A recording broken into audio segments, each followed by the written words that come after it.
Good evening. I call this meeting to order. It's the regular council meeting of February 10th, 2020. The time is 7:30 p.m.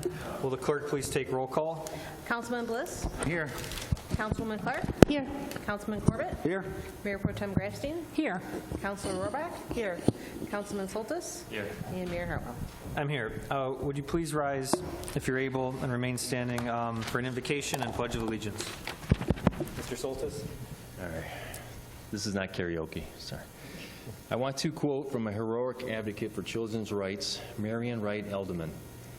God, please help us remember that all the darkness in the world cannot snuff out the light of one little candle.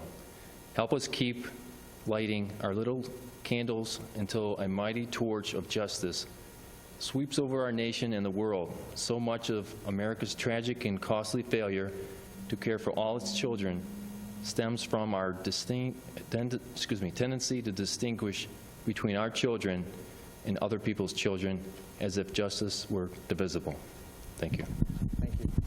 I pledge allegiance to the flag of the United States of America and to the republic for which it stands, one nation, under God, indivisible, with liberty and justice for all. Thank you. Please be seated.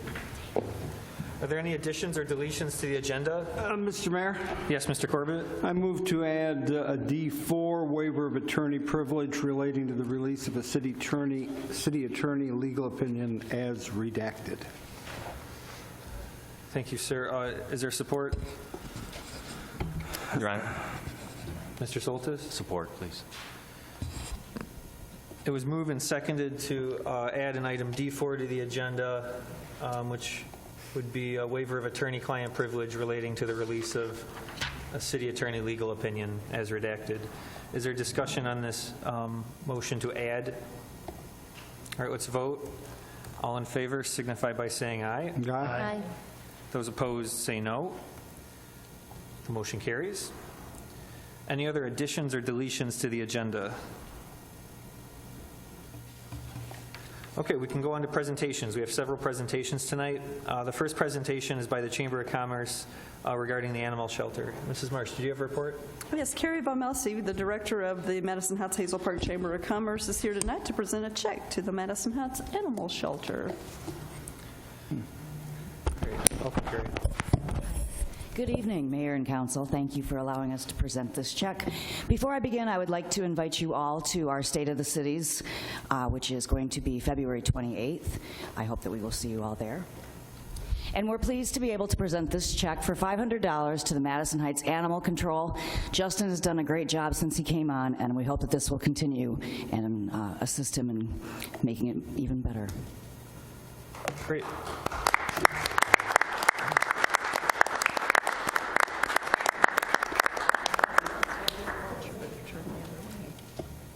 So you couldn't get a bigger check?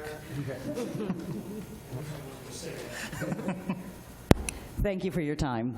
Thank you.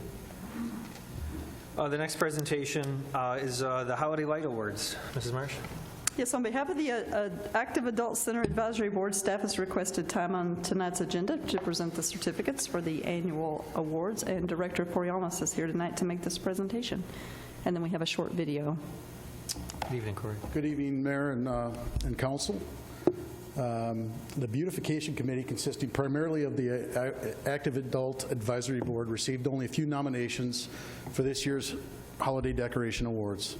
But as in previous years, the committee took it upon themselves to travel through the neighborhoods of Madison Heights in search of residents who took the time and energy to share their holiday joy with their neighbors. During the review process, it was clear and obvious that many of our residents embraced the holiday spirit. The committee nominated several more beautifully decorated houses and has selected 2 outstanding homes as co-winners for the 2019 Holiday Decoration Awards. Tonight, we'd like to acknowledge 2 of these outstanding homes. Please allow me to introduce to Council the owners of these beautiful residences. First up is our co-award winner, Mr. and Mrs. Donald and Norma Vlasic of 28728 Park Court.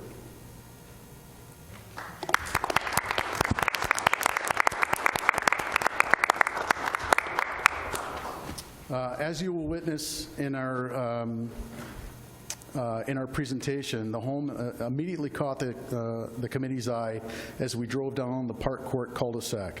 Nearly every home within the cul-de-sac was beautifully decorated. However, it was the multitude of colors and yard ornaments that made this home award-winning. On behalf of the Beautification Committee, congratulations to Mr. and Mrs. Vlasic. Please accept this $50 Home Depot gift card as our appreciation for a job well done. Thank you.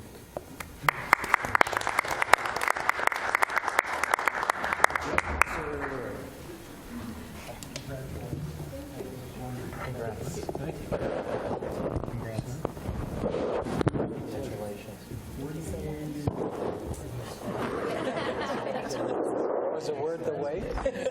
Nice job. Nice job. Thank you. So thank you for that.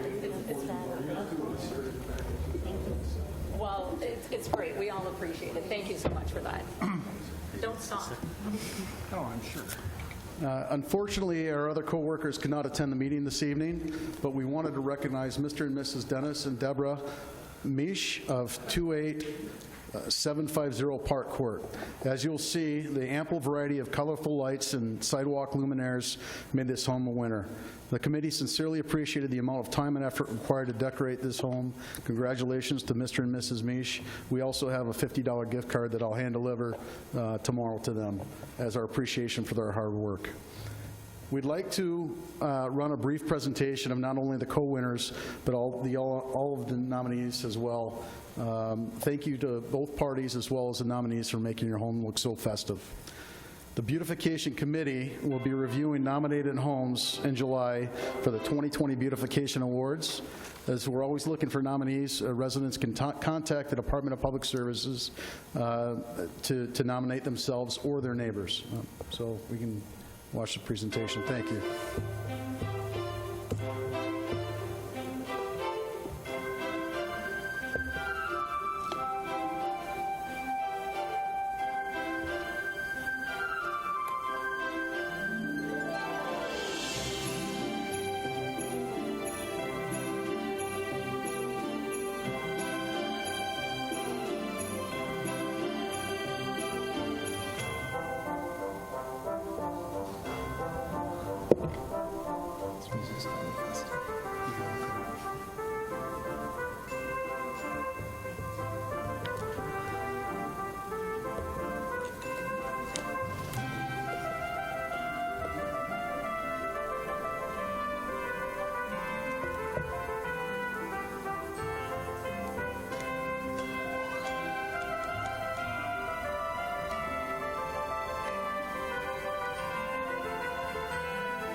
All right, thanks everyone. Round of applause for all the nominees.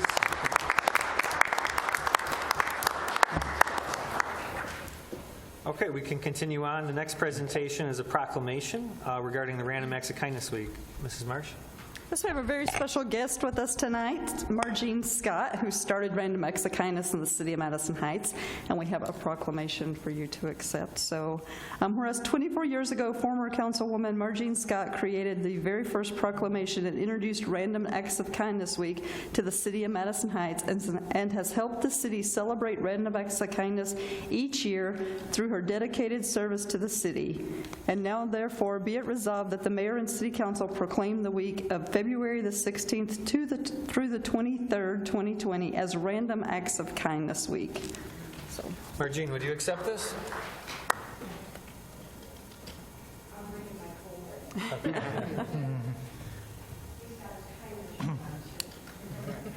well, in honor of this week, the city will also have a display case with Macaroni Margene, that we so call it, in City Hall. So we invite you to come see that.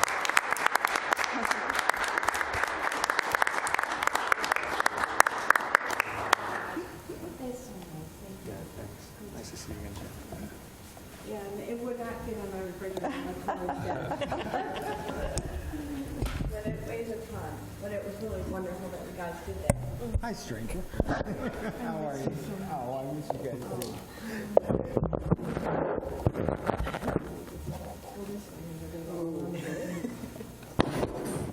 Hi, Jack.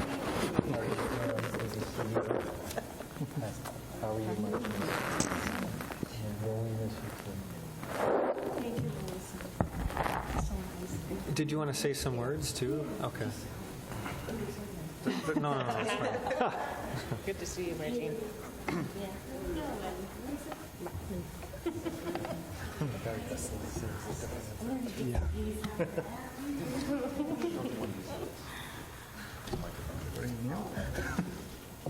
Yeah. Right here. All right. Thank you very much. Is this? It's on. Yeah. Can you hear me? Okay. I want to thank everybody so much for supporting Random Acts of Kindness Week. And I just wanted to recognize the council that was in place at the time that we started it.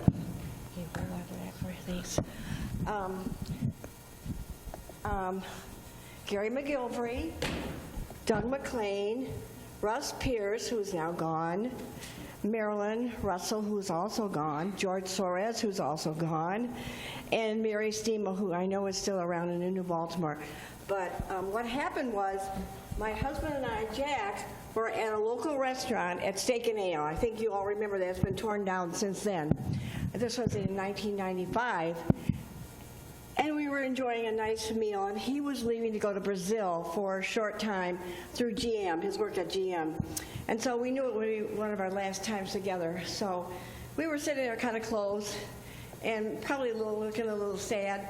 But as we entered and we went to get our bill, the waitress came up and she was all excited. She said, "Isn't it wonderful?"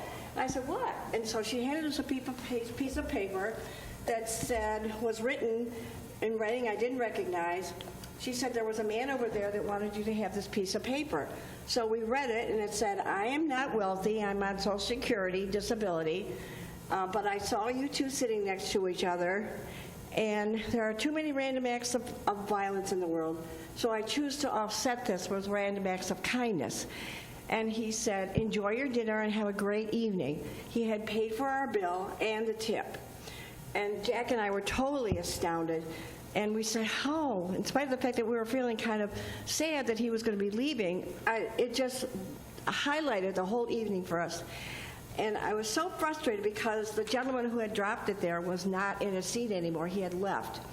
And I said, how do I thank him? What am I going to do? I'm so frustrated. I want to thank him so much for this kind act. And it was Jack's idea, really, who said, well, why don't you see if the council will do something about it and honor him?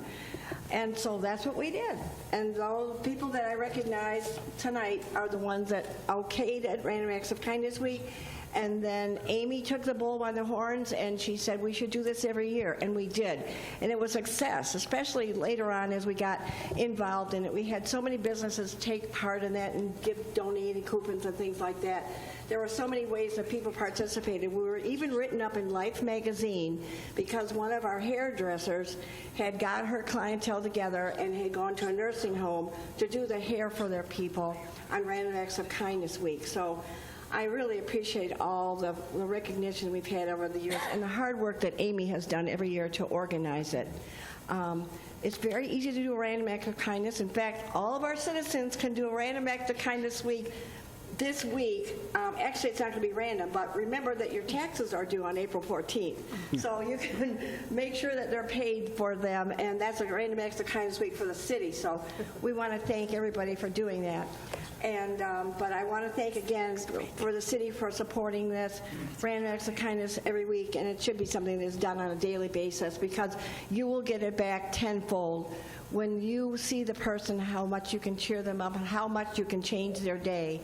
It makes you feel even better. So I want to thank everybody again for this honor. Thank you.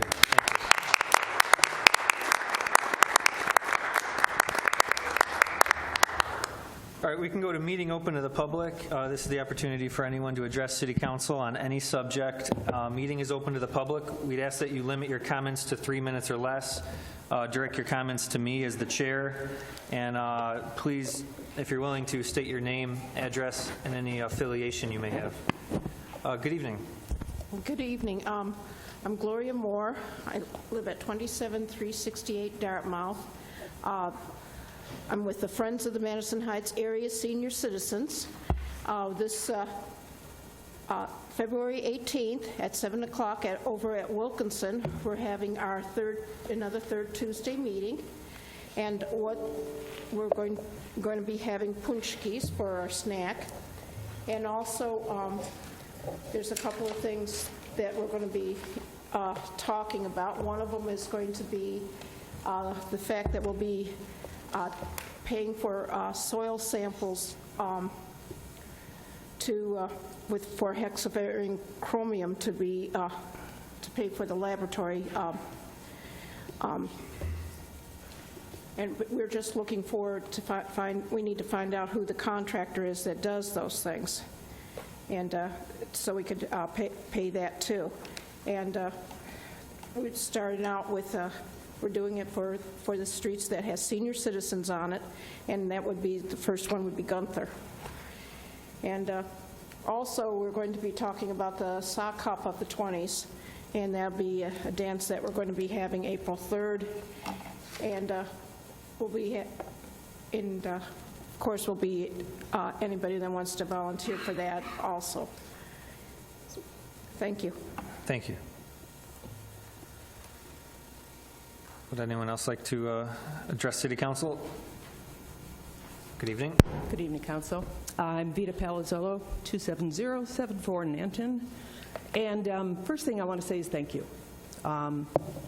Thank you as our reps, as people who live in the city and love the city. Thank you for what you did on February 3rd at Madison High School. Thank you for bringing together so many other state representatives and people of purpose, if you will, that care about our city and took the time to come out. And thank you for Eagle and whoever else was there, or Eckel, or whatever, how you want to say it. But what a night that was to hear some truth, to settle some anxious minds over this whole Gary Sayers thing, and just to go home with some peace of mind, knowing that you know what our city is doing is everything that we're doing, and we're all stepping forward to pitch in and be a part of this, and and not so much have a black eye on the city, but to use it. There's always a lesson in everything, and so may this be a lesson for future cities that, we're a city that comes together when times are tough. We did it for the graffiti when we stepped out and had our peace march, and now they're doing it in, I think, Saline. Somebody had some stuff going on, and they're marching out there for peace. So, thank you. Let's keep a domino effect going, and hopefully we'll get rid of that eyesore very soon. And then the last thing I wanted to say was, this past Wednesday, for the first time since I've lived here in how many years, I've gone to the coffee concert at the Active Adult Center, which I do qualify for. I didn't realize I was going to be 60 this year. I just kind of forgot. But in all seriousness, what a night they put on. For $5, you could not see this type of entertainment in a bar, in a coffee setting, in a restaurant. The Whistle Stop Review, 3 people, mandolin, acoustic guitar, and a really cool chick that was playing the bass guitar that happened to be filling in for the night. That kind of had to learn, had to learn a few things quickly, and a 5-string bass if anybody is an instrumentalist, which is even harder to play. But oh, I'm sorry. What a beautiful night they put on. Coffee, cookies, checkered tablecloths to fit the genre of the music. It was, they call themselves Americana. So you got a little bit of Hank Williams, and you got just some really cool music, Bob Dylan, and on and on. So anyways, thank you for supporting the community with that, and I hope more people step out.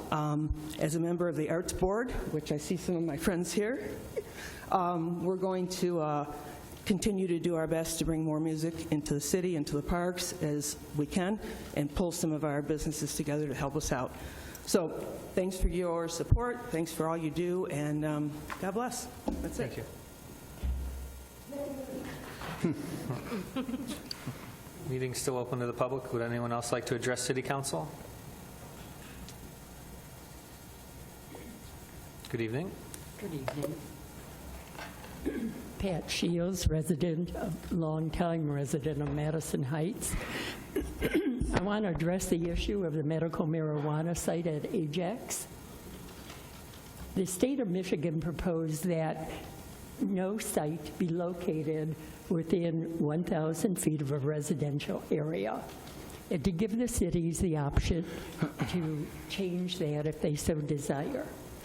Madison Heights, in Section 7310B, clearly explained, no medical marijuana facility shall be located within 500 feet of a school building, church, family, child care home, group child care home, or residential district.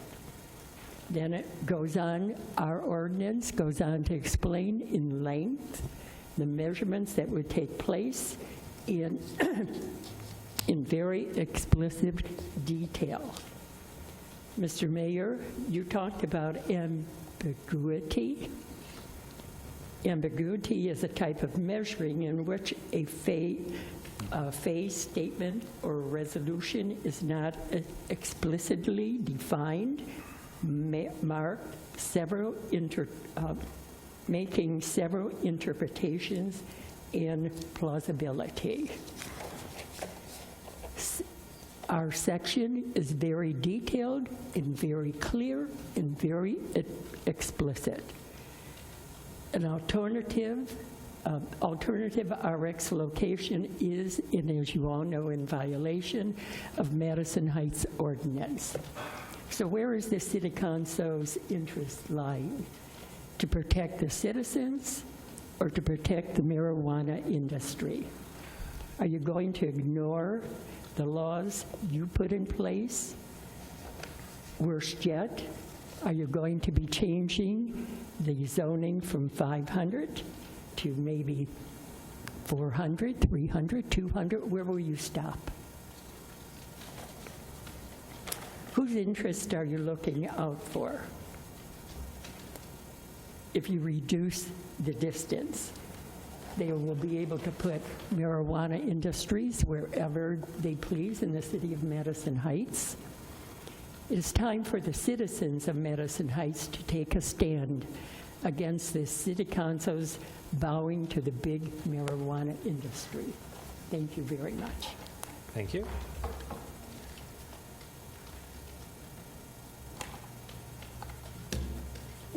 Would anyone else like to address City Council on any subject?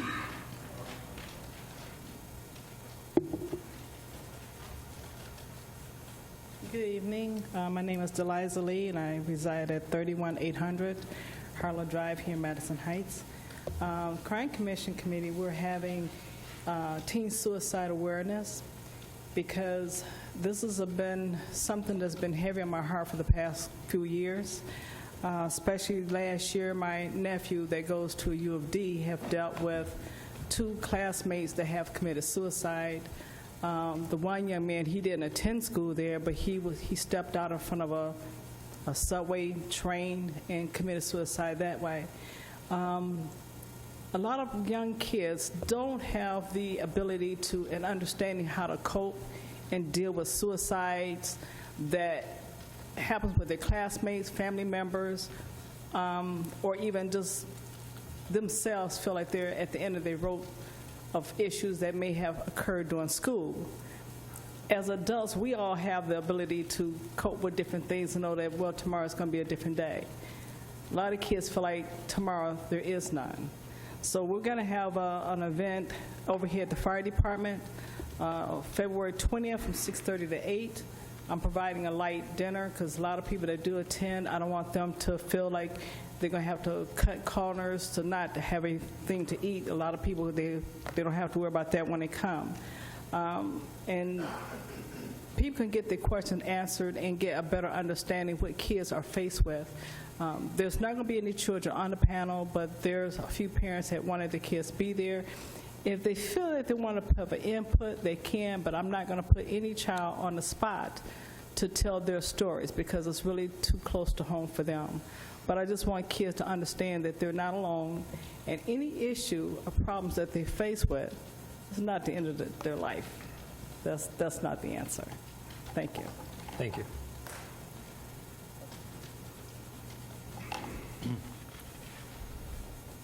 Good evening. Good evening, members of the City Commission, Mr. Mayor. I wasn't really planning on speaking, but sorry, my name is Mike Bahura. 631 East Big Beaver is my office address in Troy. I am a member of Alternative RX, and I just wanted to respectfully respond to some of the comments that were made. We are not some big money interest that was spoken of. I'm a guy that grew up in Sterling Heights and graduated from high school here in Madison Heights at Bishop Foley. My partner graduated from Lamphere. My other partner attended Bishop Foley. I worked in the city for a decade at Save-A-Lot, our ownership at Save-A-Lot.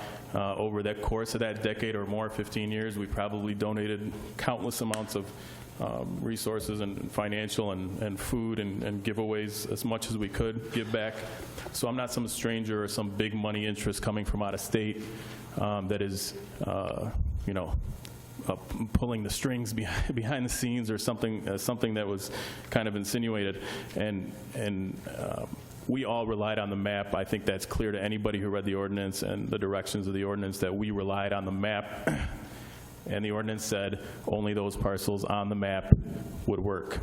And so that's what we went off of. We've already invested several $1 million into that building. I have contracts that require me to spend a lot more and to make fulfill certain agreements. And hypothetically, if you were to take it away, I think what's not being considered is that it's not just going to go away. There's going to be the other people on the waiting list who are chomping at the bit to get the next license. As a matter of fact, I think one of them might even be in the room today. So this issue that it wasn't 500 feet, we can't be held responsible for the map that was put out. I think the intent of the city was clear that parcel was to be included. That parcel needed redevelopment, and that's what we're proposing, and that's why, at least part of the reason why we won. So, with all due respect to the other person that spoke, we're not some evil company behind the scenes. We're local people that have already done business here and that have done a lot of good things in this city. So I just wanted to get that on the record. Thank you. Thank you. Would anyone else like to address City Council? Good evening. I actually have a couple of things I'd like to address. My name is Cindy Holder. First and foremost, before we get to marijuana, I want to know who's lying. I watched in awe the last council meeting. At least 2 people here are lying, according to Mrs. Grafstein. And she used the word lying loudly and many times. So, as a member of the public, I feel the confidentiality has been broken. I want to know, in writing, I think the public deserves to know, when did she know she was in the lawsuit? Is there any collaboration, written or otherwise? We deserve to know. She's the one that brought this out. She's the one that brought it to the public. We need to know the truth. Many insinuations were made. Opt in, opt out. What did she know? What did you guys know? When did you know it? Most importantly, was it only 3 weeks ago? I am so very frustrated and so very sad to see that this council has come to this in such short time since this November election. It's awful, the insinuations of lying, the sexism statement. I was dumbfounded. I was angry. I've known these men for a long, long time. I don't always agree with them. Never, ever would I use a word like that with any of them sitting here. And you can't unhear that. As women, we need to be very careful when we throw those kind of accusations out. Whatever it was that brought this to the table 2 weeks ago, doesn't matter what the motive was, if it was factual. You need to be very careful. I know you're new, but all of this can be, people can take you to court for what you're saying. Be very careful. And I, as a woman, don't want to hear those kind of blatant accusations just thrown very carelessly. I didn't realize just how frustrated I was. Mr. Bahura, this RX, Ajax Drive, the mayor's been touting this site for a long, long, long time. He's made no qualms and no secrets about what it is he intends to do.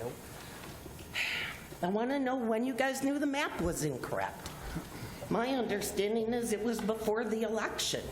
You've had months. You could have saved him millions of investing in a property that didn't qualify. He could have put it somewhere else.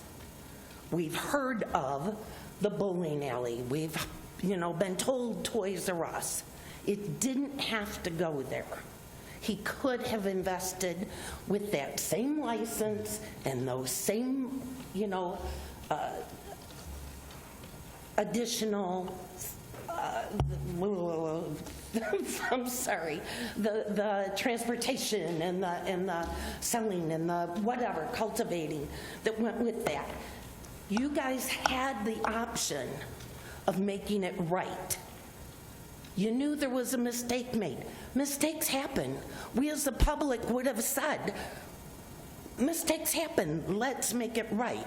Not ignore Sean, as he's told you, not ignore me, as we've told you. The cover-up's bigger than the lie. You guys owe us, you owed him, and you owe yourselves some integrity to do the damn right thing. Covering this up is not the right thing. Covering whatever's going on with Mrs. Grafstein's lawsuit isn't the right thing. Thank you, Cindy. I'm not quite done. Okay. If you have a concluding remark, please. Concluding remark. I think that you have been in the public eye for a while. You work in the Oakland County Treasurer's Office. Mrs. Rohrbeck works on the campaign finance department for Mr. Meisner. I think we owe the same integrity and dedication to minutia and facts that I'm sure you give to him, and I'm sure you give on the county level. Thank you. Would anyone else like to address City Council? The meeting's open to the public. Hello, my name is Andrew Bowen, 30134 Northeastern Highway. I've been in the city for about 9-10 months. I'm from Troy. I love the area. I just wanted to let it be known that myself and others have no problem with the new facility on Ajax. We can have 100 liquor stores, and we can't have another kind of store. No children walk by that building. I'm not an expert on contract law, but I'm pretty sure if these guys have spent money, signed contracts, they likely have a winning argument. I think this city is smart. It's progressive. I don't think we need to take a step back now, and let's keep the tax income increasing and increasing. BJ's is awesome. This cultivation center, whatever we want to call it, that's going to help everybody. That's all I have to say. I look forward to coming to more meetings. Thanks for letting me live in Madison Heights. Thank you.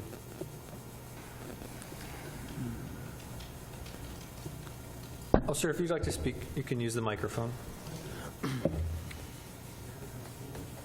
Don Vlasic, 28728 Park Court. I read the hubbub about the marijuana facility on Ajax, that it's only 4 instead of 500 feet. I kind of thinking that's semantics to what I read in the Mad Park News a couple of months ago, that this company was going to actually end up giving us $7 million. Did I read that right? $7 million in the future just for locating in Madison Heights? To me personally, it's not worth 100 feet to give up that type of tax dollars. Thank you. Thank you, sir. Would anyone else like to address City Council? All right, we'll close this portion of the meeting. We can go to communications. We have 2 on the agenda tonight. The first is from the Active Adult Center Advisory Board. Mrs. Marsh, do you have a report? Yes, at their January 2020 meeting, the Active Adult Center Advisory Board voted to recommend the removal of Tamara Kolka from the board due to excessive absences. The board is requesting that City Council confirm the vacating of the Active Adult Center Advisory Board regular term seat with an expiration date of August the 31st, 2021. Furthermore, the board is requesting that Council appoint Francis Smith, who was the next highest vote getter in the Active Adult Center Board elections, to this vacant term. Thank you. What's the wish of City Council? Mr. Mayor? Yes, sir. Question for the attorney. 2 motions? One Yes. to vacate and one to appoint? Yes. Okay. Yes. I would move first to declare vacant the seat of Ms. Tamara Kulik for cause from the Active Adult Center, and I would ask that a certificate of thanks for her participation be issued. Thank you. Is there support? Mr. Mayor, Mrs. Clark? I'll support. Thank you. It's been moved and seconded to vacate the seat held by Tamara Kulak on the Active Adult Center Advisory Board, declaring that seat vacant and issuing an appreciation letter. Is there discussion from council? All in favor signify by saying aye. Aye. Those opposed say no. The motion carries. What's the wish of council regarding the second matter?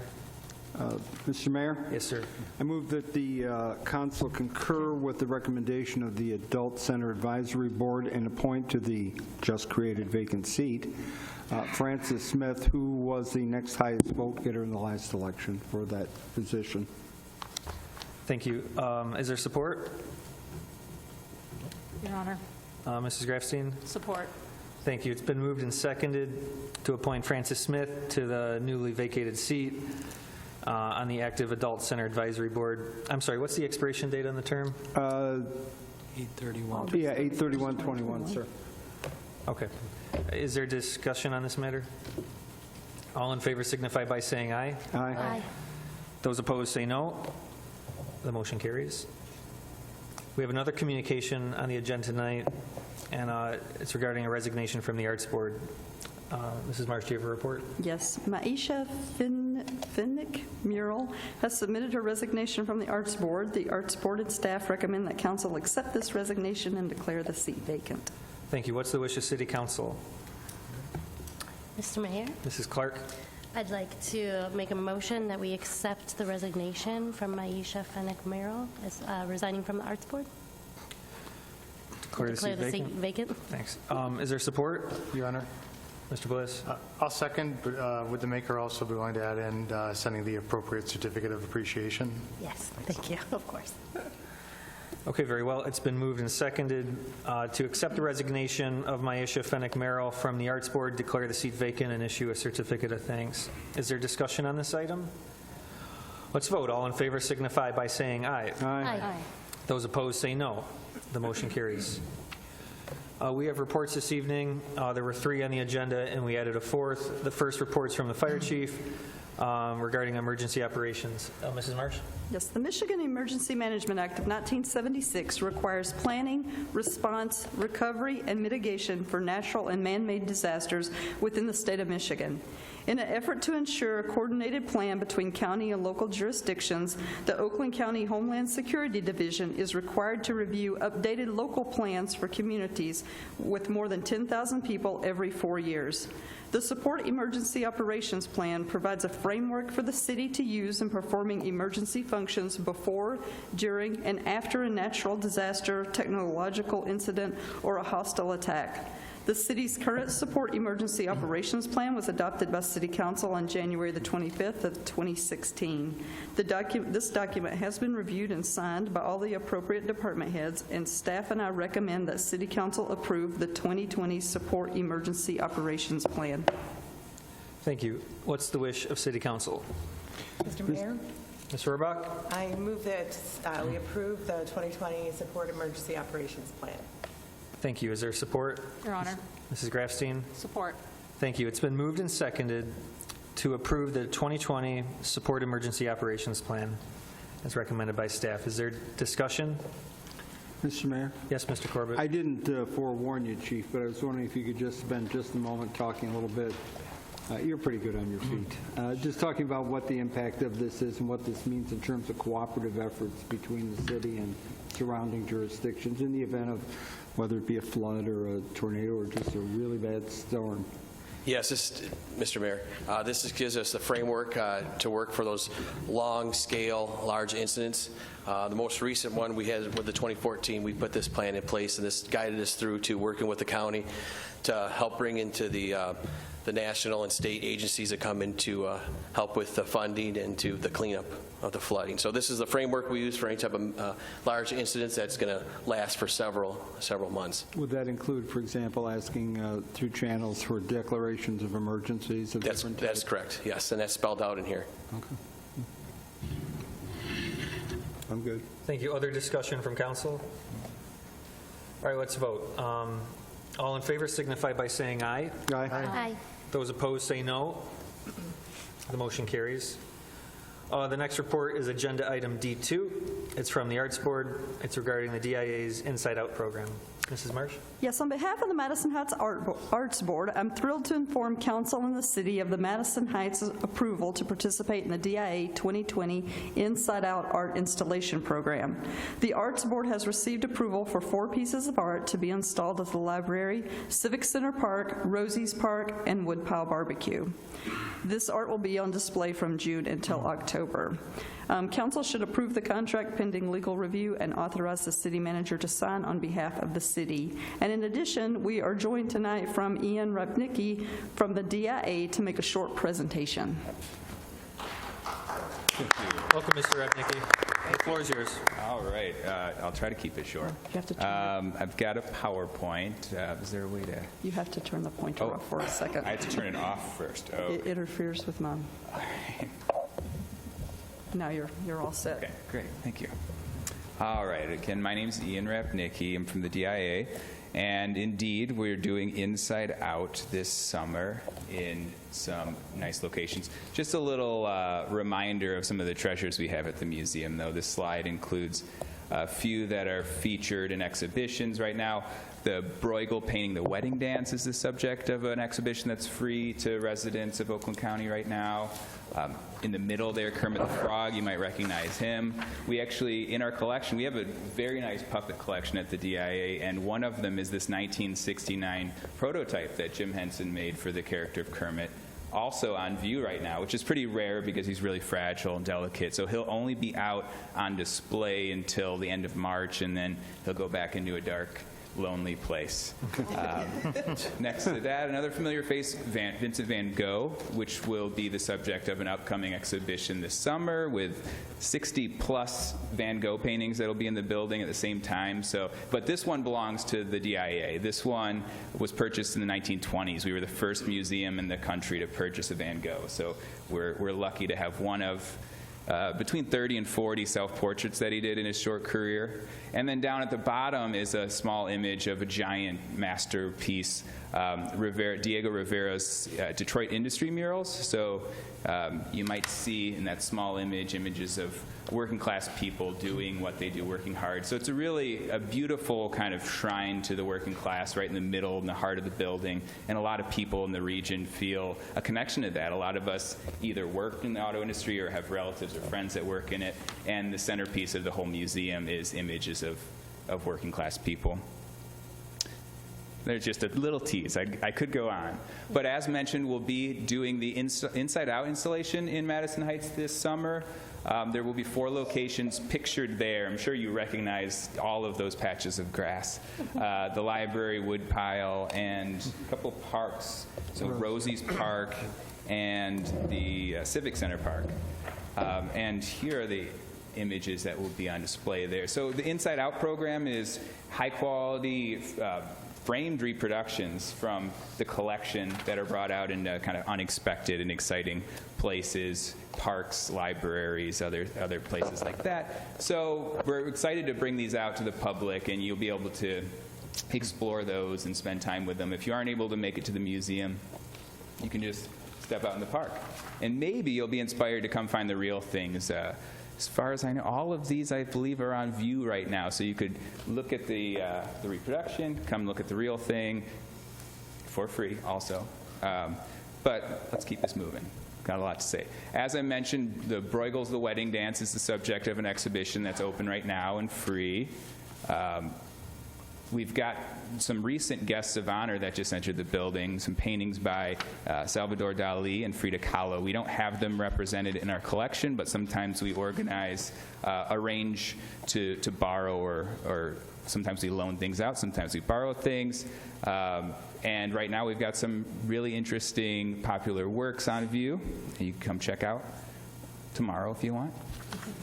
Van Gogh will be coming this summer. Keep an eye out for those dates starting in June. And then always, these are general things that we provide, like free general admission. As Oakland County residents, it's your right to come in and march through those doors for free any day of the week. Since 2012, over 2 million free admissions have been claimed. We also do a lot for student groups. Up until recently, I actually led the student tours. For about 5 years, I was in education, and we've hundreds of thousands of students. Last year, about 80,000 Tri-County students came to the museum on a free field trip. We do free admission, free transportation to and from the museum. And that's been a real game changer for school districts that otherwise couldn't afford a field trip because transportation is not cheap. And so it's really boosted attendance, and people have gotten really excited about being able to visit and see these works in person. But we also work with educators. We do professional development experiences. We give teachers first looks and sneak peeks of things that are coming up. But we also coach in something called visual thinking strategies. It's kind of the foundation of teaching at the museum. It's conversations around art that are inquiry-based, and it's an opportunity for kids to share their own personal experiences and personal knowledge and opinions and have a nice conversation where there's not always agreement, but this kind of conversation's proven to increase critical thinking and listening skills. So those are skills that work outside of the art museum and work outside of an art class. But using art as a tool is something that teachers have found valuable. So it's really great that we can kind of teach that type of conversation, and it can be used in the classroom too. We also do senior programming. This is also a service that's provided to residents. Every Thursday at the museum, we have a special program for residents who are 55 and up. If you have a group of 25 coming from a library or a senior facility, any kind of club, you want to come to the museum, if you have 25, you get a free bus to and from. On Thursday afternoons, you can do a tour of the collection. Sometimes it's a film in our film theater. Sometimes it's art making in the art studio, musical performances, other types of lectures. And there's always cookies and coffee reception after at 2:30 every Thursday. So a lot of people are taking advantage of that. We do encourage, even though I said we'll bus 25, groups of 25 or more, individuals are welcome. We want individuals to pop in if you're able to bring yourself. Come as a date, a daytime date, or a small group that's less than 25. You can just pop in, drop in, no registration needed. You just show up, claim your tour, and claim your cookie. And you can find a calendar of this stuff online, too, on our website if you see something you like coming up. Here's one thing that's coming up, actually, that unfortunately, we're closed to group reservations for this event. This is a Thursday lecture by what's his, Rick Mixter. He's going to be speaking about shipwrecks of the Great Lakes. But it is still open to the public for drop-ins. So we're not booking any more groups because it's a very popular subject. We've got an exhibition of Great Lakes photography open right now, so it's a good opportunity to listen to this interesting lecture and then walk down the hall and look at photography from the Great Lakes. So it was big success. People filled it up, but you can drop in as a small group or individuals. That'll be March 12th. There's the Great Lakes exhibition that's open through May. We also do community partnerships, something called PIPA, where we partner with communities to create works of art to live in that community and stay there for years to come. This is a mural that was completed in Clarkston. We've continued to do them in communities around the Tri-County area. We work with the community to ask what they'd like to have. It could be sculpture, often it's a mural, talk about what the symbols of that community are, and coordinate with artists to create a work of art that's high quality and that can be a point of pride and stay there for years to come. That's been a huge success. We also do Inside Out. Like I mentioned, you're one of 25 communities that are hosting Inside Out throughout the Tri-County area this year, and it's a program that'll hopefully continue for years to come. Another thing I wanted to say is our volunteer community at the museum is spectacular. If you're interested, get in touch with us and come volunteer. We have 600 to 700 volunteers. About 200 of them are trained to do docent tours. They also go off-site to different facilities like libraries or senior centers and offer lectures that are available for free. They're called behind the scene. So they'll bring the projector equipment off-site if you're not able to come down, and you just need a wall or a screen, something to project on, and they'll speak on a number of subjects. You can select from a menu and have them come out over and over again. So they're great. We can't thank our volunteers enough, and we encourage you to come. It's not a bad place to spend some time. But just to recap, those main four things that we are offering, or providing, I should say, as a result of our current service agreements with the counties are free general admission, free field trips with transportation, senior programming, and community partnerships. So that's the short version of it. I could have skipped straight ahead to that, huh? What else is going on here? Skip ahead there. This is my name, Community Engagement Manager. Thank you. I guess that's it. Yeah, that's it. Any questions or comments? That's fine. Thank you. Well, thank you for your presentation. Thank you for your time. I really appreciate it. Your Honor? Yeah, Mr. Bliss. To kick us off for discussion, I want to move that we approve the contract with the DIA and authorize the city manager to sign it following legal review. Thank you. Is there support? Mr. Mayor. Mr. Corbett? Support. It's been moved and seconded to approve the agreement and authorize the city attorney to sign on behalf of the city manager, or city attorney to sign on behalf of the city? City manager, pending legal review. Pending legal review. Is there any discussion from council? Yes, Your Honor. Yes, sir. So this is why I love Madison Heights. The DIA slide that was put up said that their volunteers are their core. so are ours. This is a great program for our city, and it only came from the creativity and effort of the insanely talented and amazing members of our arts board. Yeah, right?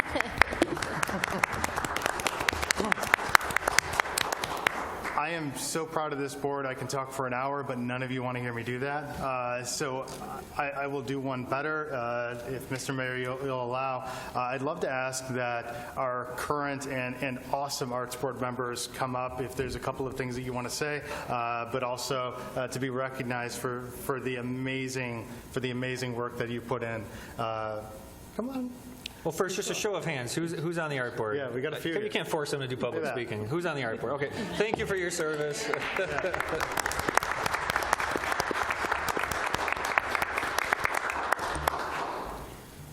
Thank you, Mr. Bliss. Is there other discussion on this item? Mr. Mayor. Yes, Mrs. Clark. I just wanted to thank Mr. Repnicki for coming in and going over that presentation. The DIA has been the most magical experience of my childhood. My children enjoy it to the fullest too. We go there all the time, and I'm really excited to bring these pieces to our city to bring a little bit of that magic here too. So thanks for the presentation, and we'll be back soon.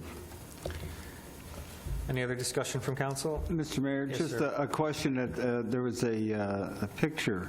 It looked like it was at Lake Orion. They had a little walk out there, and they had a picture, and it looked like the Battle of the U.S. Constitution. I don't remember the Battle of Lake Orion myself, but... These are unexpected locations. Yeah. They're unexpected pairings.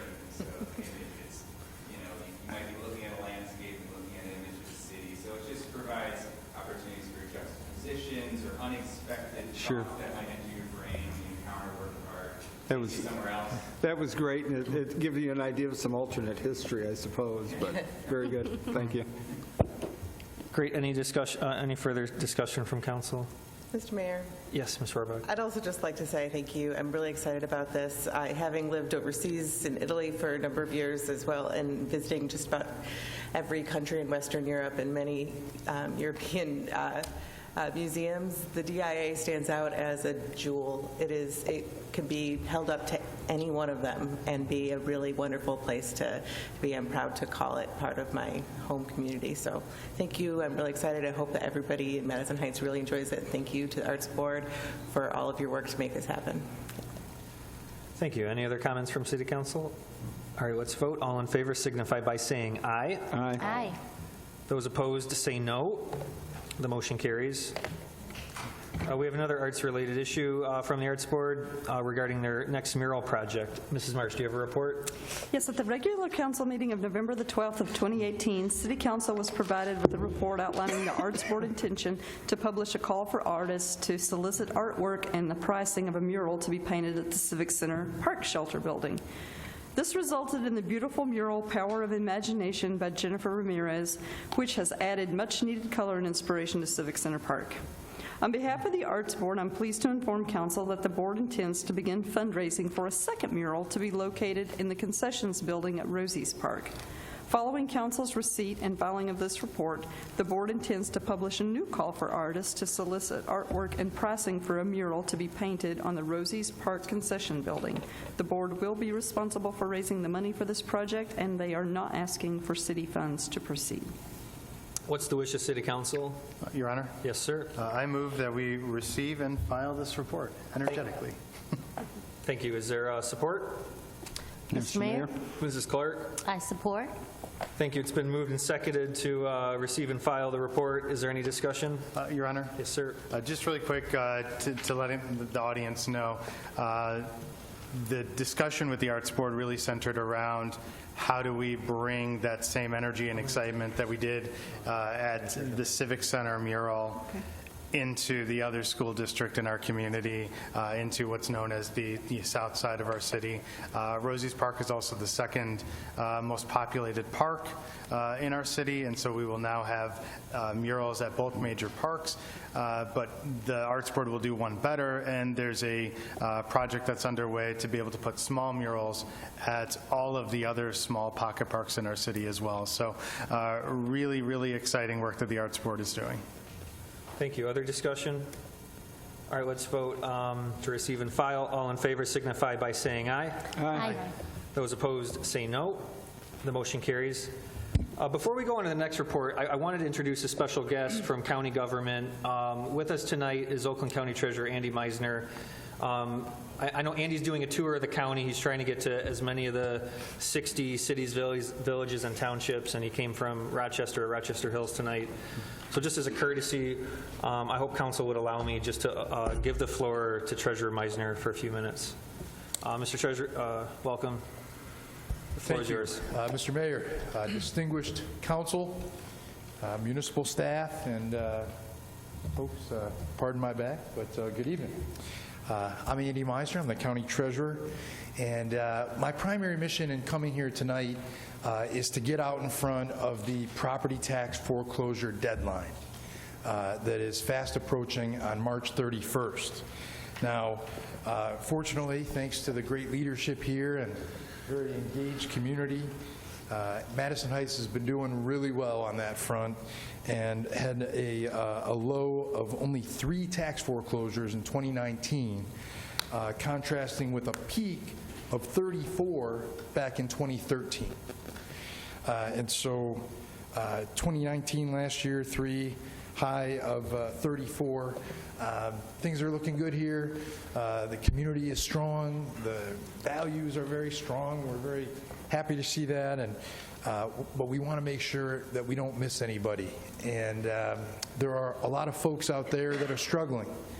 And I know that this very thoughtful mayor and council is very mindful of the challenges existing out there. And we have resources available through the treasurer's office. And we want to make sure, one, that folks know about the Step Forward Michigan program. Right now, people that live in Madison Heights who own their home, who are experiencing a financial difficulty, can apply for something called the Step Forward Michigan Loan Rescue Program, which will pay up to $30,000 towards somebody's property taxes and or mortgage. So if you're in trouble with the bank and you're behind on your mortgage, the first cut will go to that. And then if there are difficulties with delinquencies of property tax, it goes to that up to $30,000. We've helped over 1,100 families in Oakland County that have gotten this program. And so I would beg of you that if there's anybody that you know in your neighborhood, anybody you're worried about, maybe at your place of worship, let's get the word out, because there's too much help that's available for anyone to lose a property. 3 is 3 too many. And, I hope that you'll partner with me to make a goal of 0 tax foreclosures in Madison Heights this year. Now, that's an opportunity to talk a little bit just about financial wellness. If somebody's having trouble paying their property taxes, it's probably a symptom that there's something else that's going on. Could be, lack of money, obviously, or maybe there's been a illness, displacement from the economy, lost a job, got the new one that doesn't pay as much. Our office, with your partnership, provides an incredible service called the Financial Empowerment Center. And this is free counseling for anybody that lives in Oakland County to get financial counseling, help with putting a household budget together, also even assistance with starting a small business. Maybe that's something that you've thought about doing to put a little bit more money or to add a revenue stream.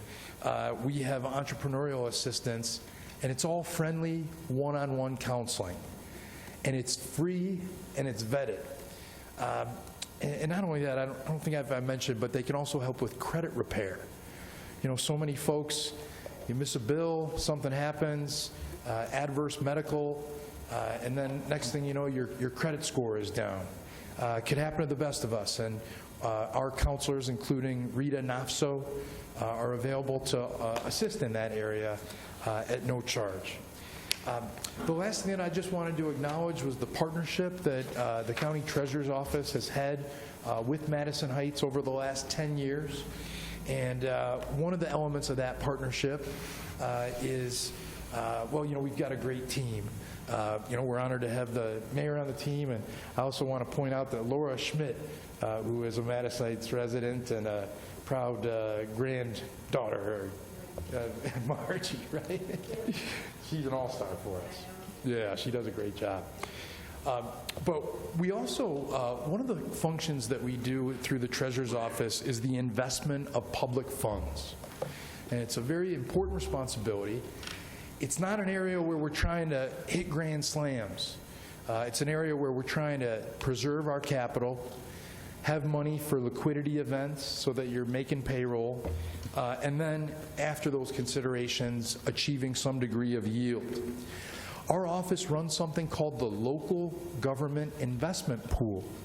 And the Local Government Investment Pool has been a tool that Madison Heights has used as part of its financial program since 2009 to place some short-term investments with the county where we're able to invest in bigger chunks, beat folks up for better rates, because we got full-time folks that are doing it all the time.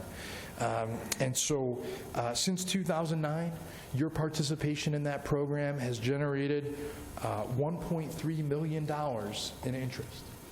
And, I know $1 million maybe doesn't go as far as it once did, but it goes pretty far in terms of covering, a little chunk of what you guys are doing here. And I want to thank you for that partnership.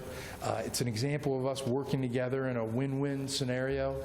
And so, hey, that's my full report. I'd be happy to entertain any questions. But just in closing, to remind folks that the deadline for tax foreclosure is this March 31st. So call 421-ANDY. That's my cell phone. Say, Andy, we got an issue. We got to work something out. We'll figure out what's going on. We'll get a payment plan going. We'll hook you up with Laura Schmidt. And you'll be well cared for and respected in the process. With that, and I've got a brochure here that lays out the tax foreclosure timeline, which is a 3-year process. So in 2020, taxes from the property tax year 2017 and prior are the ones that would be tax foreclosed. We also have a brochure about the Financial Empowerment Center. And yeah. I'll take those and we'll display them appropriately. Thank you, Treasurer Meissner. Approach, Mr. Mayor? Yeah. Thanks for coming in. Thanks. Appreciate it. And if no other questions, I appreciate the opportunity, and I appreciate this council's warm embrace of the DIA and what that organization is bringing to our county and our region, and over $300,000 in addition to the general admission and the student and senior program, $300,000 in separate programming for Oakland County. So appreciate that as well. Thank you, Treasurer Meissner. Okay, thank you. We can continue on the agenda. We added an item earlier tonight. It would be agenda item D4. We added that. And it's regarding the waiver of an attorney-client privilege relating to the release of city attorney legal opinion as redacted. What's the wish of City Council? Mr. Mayor? Mr. Corbett? Sir, I move that the council waive the attorney-client privilege relating to release of a city attorney legal opinion as redacted. Thank you. Is there support? Mr. Mayor? Mr. Soltis? Support. Thank you. It's been moved and seconded to waive the attorney-client privilege relating to the release of a city attorney legal opinion as redacted. Is there any discussion on this item? Your Honor, Yes, Mrs. Grafstein? I can't vote on something I don't quite understand. Could we maybe get an explanation? Could I get an explanation? Is this a specific case? Mr. Mayor? I would appreciate that, too. It Yes, Mr. does relate to a specific case, and it's the case that you've recused yourself from participating in. So I would recommend that you abstain from voting on this Okay. on Then I this will be topic. abstaining from this vote. Thank you. Any other discussion from City Council? Could you explain what this means? Just not only just to me, who's new, but Mr. everybody Mayor? else here. Yes, Mr. Sherman? When we issue a legal opinion, it is an attorney-client privilege communication, which means it's not subject to the disclosure under the Freedom of Information Act or subject to the Open Meetings Act, and it's up to a majority of council to determine whether they want to waive the privilege. That's why it requires 4 votes of council to do that. The privilege is no different than a doctor-patient privilege. Documents such as health records, no different than a priest-parishioner privilege, therapist-client privilege, and in order for it to go into the public domain, it's the council that would have to authorize the release of it to the public. Could you explain why council might want to do that? Why they would want to do it? I think you'd have to ask your council brethren why they want to do it. Typically, this doesn't happen, but it's the wish of the client, and the client in this case is the city, the council, and they have the ability to waive it if 4 members of council are willing to waive it. Typically, it's not released because there are frank and open communications between the council and its attorneys, but that doesn't mean the client can't waive it if it wishes to do so. So it's strictly up to council. Thank you. I appreciate that explanation. Thank you, Mr. Sherman. Is there other discussion from members of council? Your Honor? Yes, Mr. I'd like to make a few comments. To me, this vote is about facts and transparency. The issues in this document are, to me, the most critical since I've been on council for 6 years. These facts need to come out and let the people decide for themselves. Let them read the facts in this document, and they can decide for themselves. We owe that to our residents. We are here as public servants. We serve the people. We have a duty and obligation to bring transparency to light where discrepancies may exist. That's why I'm going to vote for it. Okay, thank you. Is there other discussion from members of City Council? All right, if there's no further discussion from council. Mr. Mayor, can we have a roll call? Yes, that's fine. Okay, so we'll do a roll call vote. If you support waiving the attorney-client privilege, your vote would be yes. If you oppose waiving the attorney-client privilege, your vote is no. And I will now recognize the abstention from Mayor Pro Tem Grafstein. So will the clerk please take the vote? Yes. Councilman Soltis. Yes. Councilman Bliss. Yes. Councilwoman Clark. No. Councilman Corbett. Yes. Councilor Rohrack. No. Mayor Hartwell. Yeah, I vote yes. The motion carries. All right. The next item on the agenda will be... On Your Honor, can we hear it now? This has to do with me. So you've waived it, and so now I think everyone would like to know what this is. I'd like to know the opinion. Well, let's just keep our normal process. Closing comments. We can make closing comments. Let's get through the business of the city. The next item is F1. It's a bid award of purchase from the DPS director. It's regarding the police department's cell block flooring. Mrs. Marsh, do you have a report? Yes, in fiscal year 2020, funds were budgeted for the replacement of the police department tasers. Earlier this year, we were notified that federal drug forfeiture funds were available for this purchase. As a result, the funds originally budgeted through the general fund were available to be utilized for other needed items in the police department. It was recommended by the police department and the Department of Public Services that this money be allocated for the replacement of the cell block flooring areas. The DPS issued an RFP for the police department cell block flooring for the removal of the existing flooring and the replacement with a low-maintenance, long-lasting epoxy flooring or polished concrete. 13 firms attended the project walkthrough with 5 bids received by the deadline. 2 of these bids were disqualified. The lowest bidder was Great Lakes Concrete Restoration in Troy, Michigan for a polished concrete flooring option. Great Lakes were also the successful bidder for the recent Fire Station 1 apparatus floor bay project, which staff has been very pleased with, and their quality of work was excellent. Staff and I request that council award the bid for the police department cell block flooring project to the Great Lakes Concrete Restoration of Troy for the polished concrete flooring system for an amount not to exceed $21,700. Funding is available through a reprogramming of the allocated funds for the taser replacements. Thank you. What's the wish of City Council? Mr. Mayor? Mr. Corbett? Pardon me. I move that we approve the purchase of the taser replacement equipment in the amount not to exceed $21,700. The funding is available through reprogramming of previously allocated funds. Thank you. Is there support? Mr. Mayor? Mr. Soltis? Support, please. Thank you. It's been moved and seconded. Let's see. To award the bid of the Police Department cell floor flooring to Great Lakes Concrete Restoration in Troy, Michigan for the polished concrete flooring system in an amount not to exceed $21,700.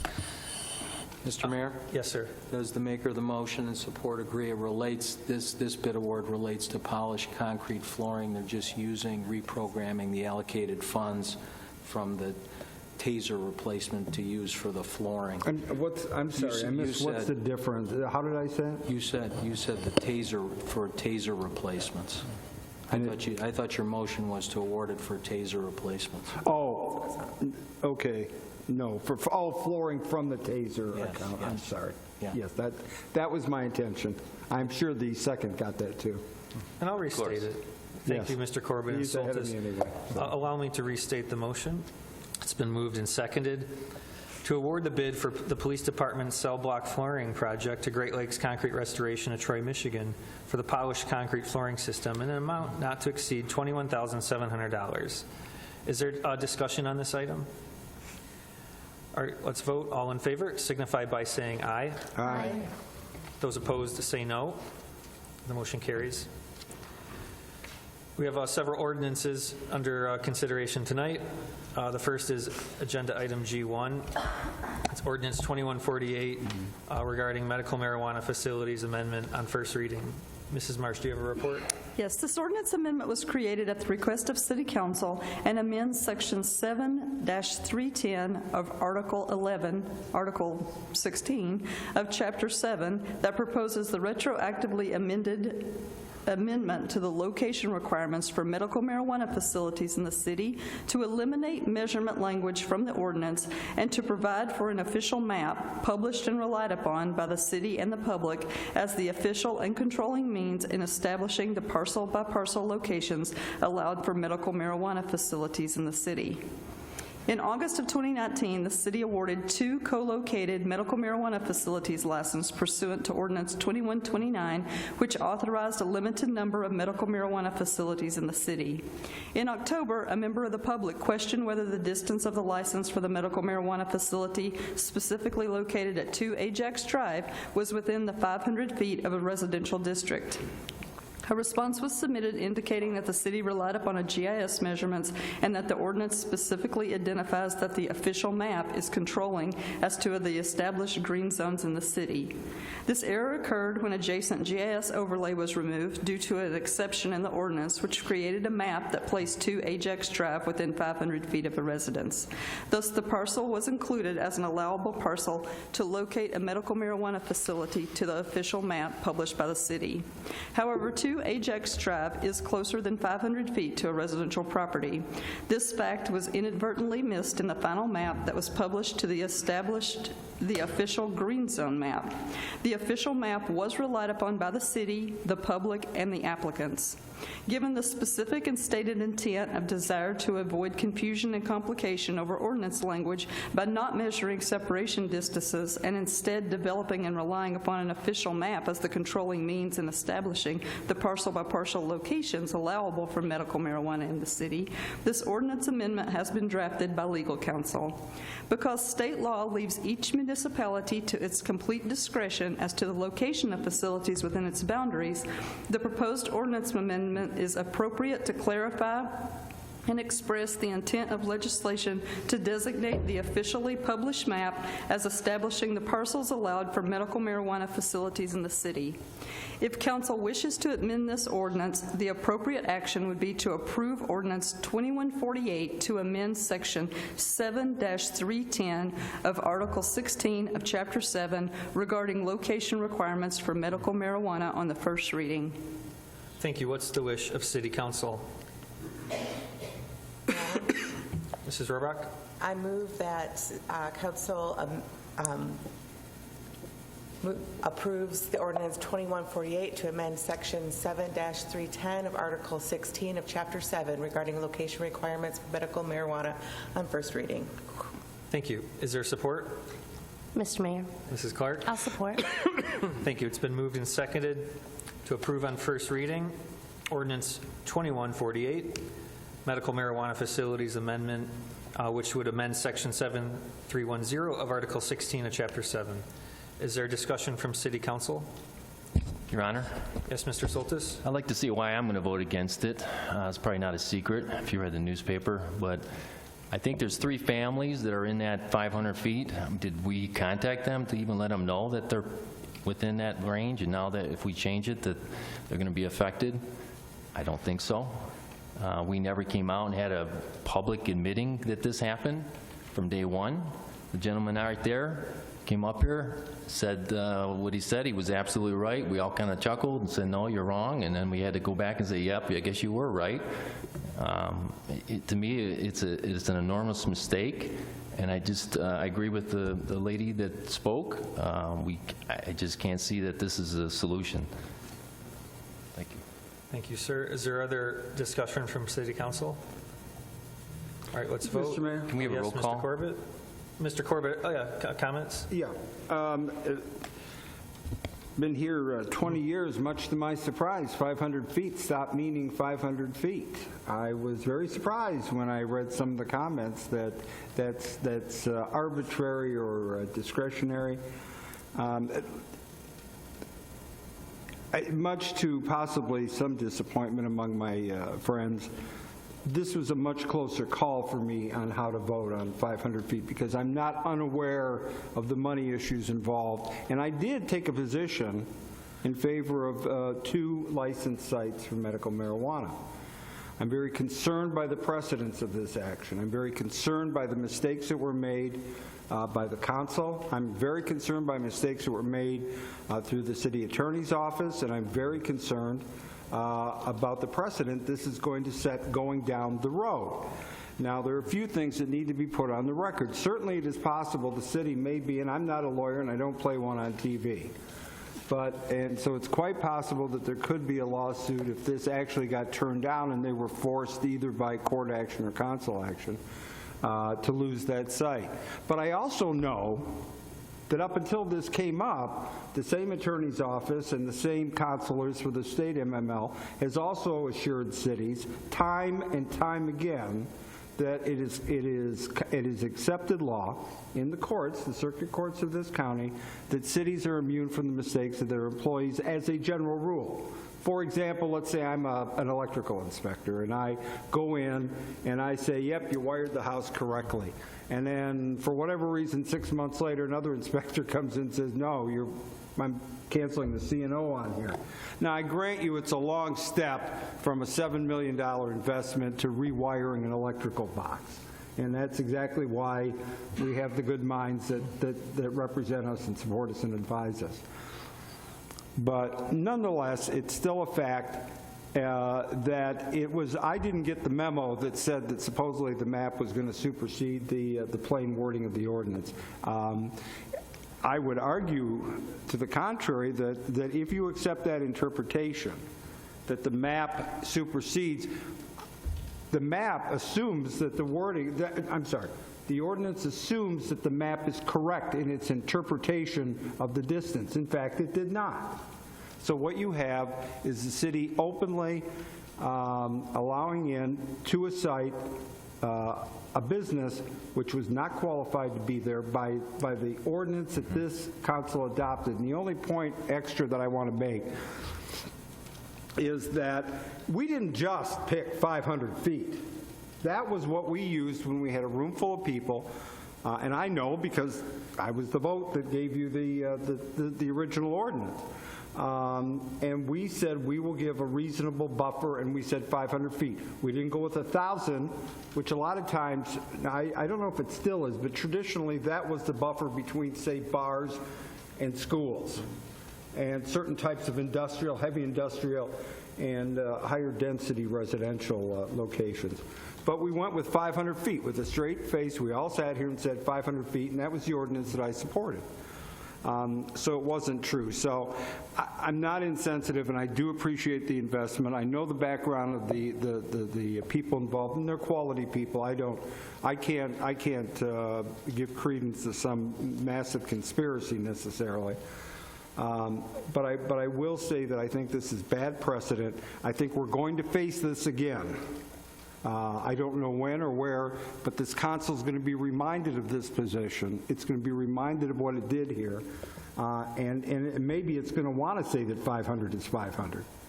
Maybe it's going to want to say certain uses are allowable and certain are not. So that's where I'm at. So I'm a no vote on the proposal tonight. I wish them well, and I hope that a year or two down the road we'll be able to move forward in a better and more reasonable way. That's all, sir. Thank you. Other discussion from City Council? Mrs. Grafstein?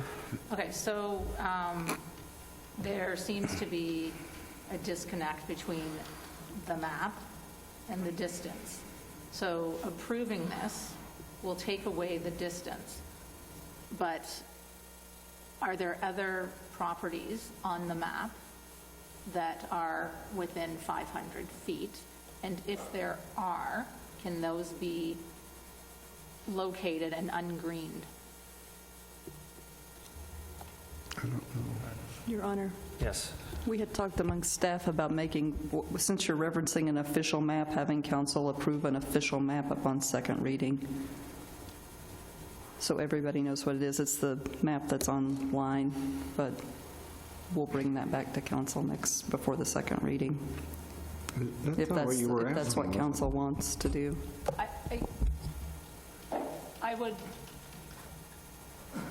We came up with 500. We were told this map is only 500. Everything on here is going to adhere to that. Licenses were awarded. Now we're told it's not. So what I'm saying is I want to make sure that should we decide to use this map going forward, if we decide that we are going to do something else in this industry, that this map will accurately reflect the 500, which was the intent outside of this one location, because it's been caught now. So that if we say we're going to allow 10 of these in the industry, and we look at this map, and the next 10 pick the 10 locations that are also within 500, I want to make sure that that cannot happen, that every single location on the map outside of this one, because a license has been awarded, will be within the 500. That's my question. Your Honor? Yes, sir. But you can't, because now the map is controlling, and so you can't say, okay, we're going to use it for this instance, but you know what, there is a mistake, we're going to use a regular map, the right map, in the future. I don't think that's possible. I think we're stuck with using a controlled, inaccurate map. Mr. Mayor. Yes, Mrs. Rohrbach? My question is about the map itself. I'm wondering, are there other sites on the map that are exceptions to that exact 500 feet rule? Your Honor, CED has gone through all of the parcels on that map, and there were I think at least three others. They were not identified by applicants, but there were three other locations on there, which is why we were going to print out that map and bring that to council for the second reading, because once that's the map, it will be the map. It won't be changed. The map won't be changed throughout the process in the future. Your Honor? Yes, Are sir. you done? Okay. Your Honor? Yes, sir. I am disappointed and frankly upset that we have to clean this up. We owe our residents better. We owe the business owners who are looking to invest in the city better. This was a mistake. Human error happens. But I'm frustrated that we have to have this discussion again. And I'd like to make sure that anything that we do, any action that we take, is paired with staff and policy changes that reflect the necessity and the importance of this to make sure that it never happens again. This was an error, but it was an error that was entirely preventable. And my level of trust in our ability to get this right, and it seems from the questions from my peers asking the same types of questions, was there something else missed? That means there's a level of trust that we don't have, and it's not acceptable. As far as the footage goes, there are pharmacies and bars that are closer. This is not a giant issue regarding the feet, in my personal opinion. I think the footage is a small number. My problem is in the fact that this was a preventable error in the first place, and now we have a business owner with millions of dollars invested, and we have citizens rightly demanding answers. And I think not only do we need to give it to them, but I would like published by second reading specific policies, staffing changes that will make sure that this never happens again on any map, any ordinance change going forward. That is my request. Thank you. Other comments from City Council? All right, it's quite the regular practice of this City Council to fix our ordinances and policies. I was just scrolling through the last 13 months of City Council minutes, and almost every single meeting, we amend an ordinance or we amend a contract. Heck, last year, we celebrated the 100th anniversary of the 19th Amendment to the U.S. Constitution.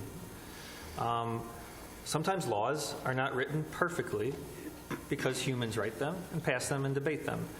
And so, just like we do almost every time we assemble here, we need to amend another ordinance.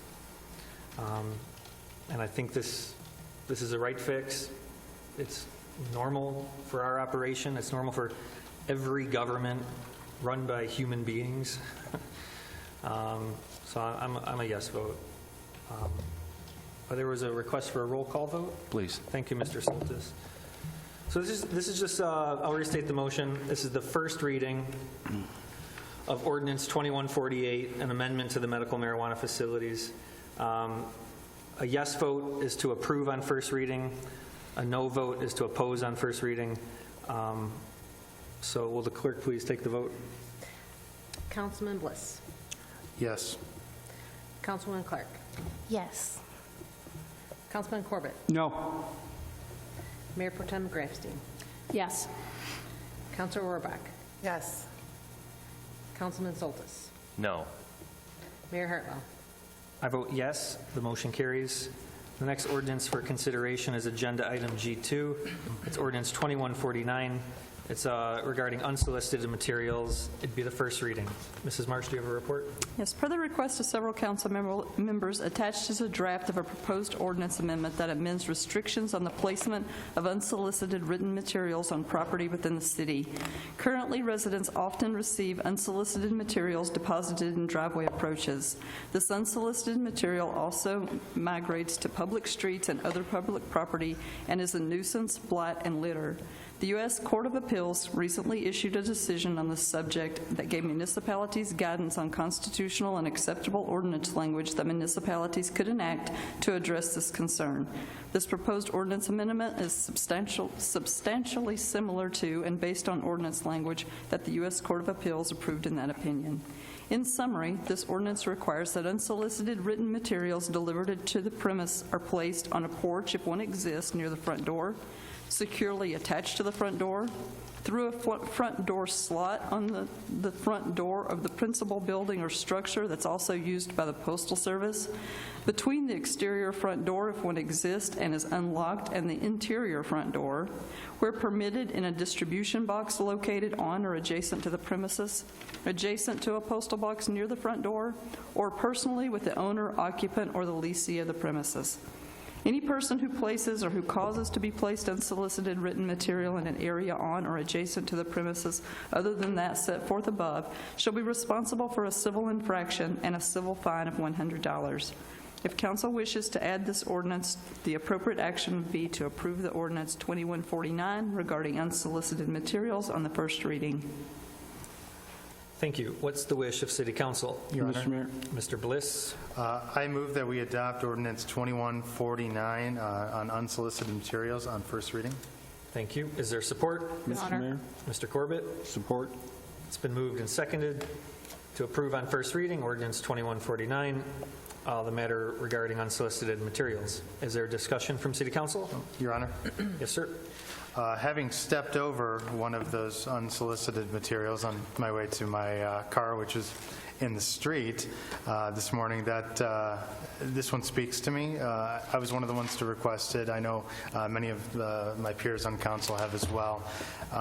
We get so many unsolicited materials in this city, most of which are rightly delivered straight to the porch. Things like bottle drives for scouts, heck, even political material from candidates knocking on doors. Things like that are much more acceptable than a soaking wet, soggy paper at the foot of the driveway that people don't see for a day or so, maybe when they're shoveling the foot of their driveway. And so I think that this is an acceptable way. There are freedom of speech issues, as was noted, that you can't just stop all of it. And as I mentioned, some of it's good. Some of it's bottle drives for Cub Scouts or our local high school band that really can make a difference if you see that on your door. But others, people deserve the right to not have that soggy paper at the foot of their driveway. And so hopefully this, by putting it on the porch, is going to make it easier to find. Maybe there's value in that that people will be able to leverage. And if not, it makes it a lot closer to your recycle bin. Thank you. Mr. Attorney, I mean, this feels good, it sounds good, but I mean, what's the actual enforcement? I mean, the idea is to prevent these materials from ending up in our driveways and streets and sewers, but how is a difference actually going to be made? It's a civil infraction that's punishable by a fine of $100 for each violation. This is consistent with the U.S. Court of Appeals decision. Ferndale recently adopted a very similar ordinance. We have to try something to stop it. Nick Gruchowski from my office is here, who drafted the ordinance. Maybe he has something to add. Nick, anything?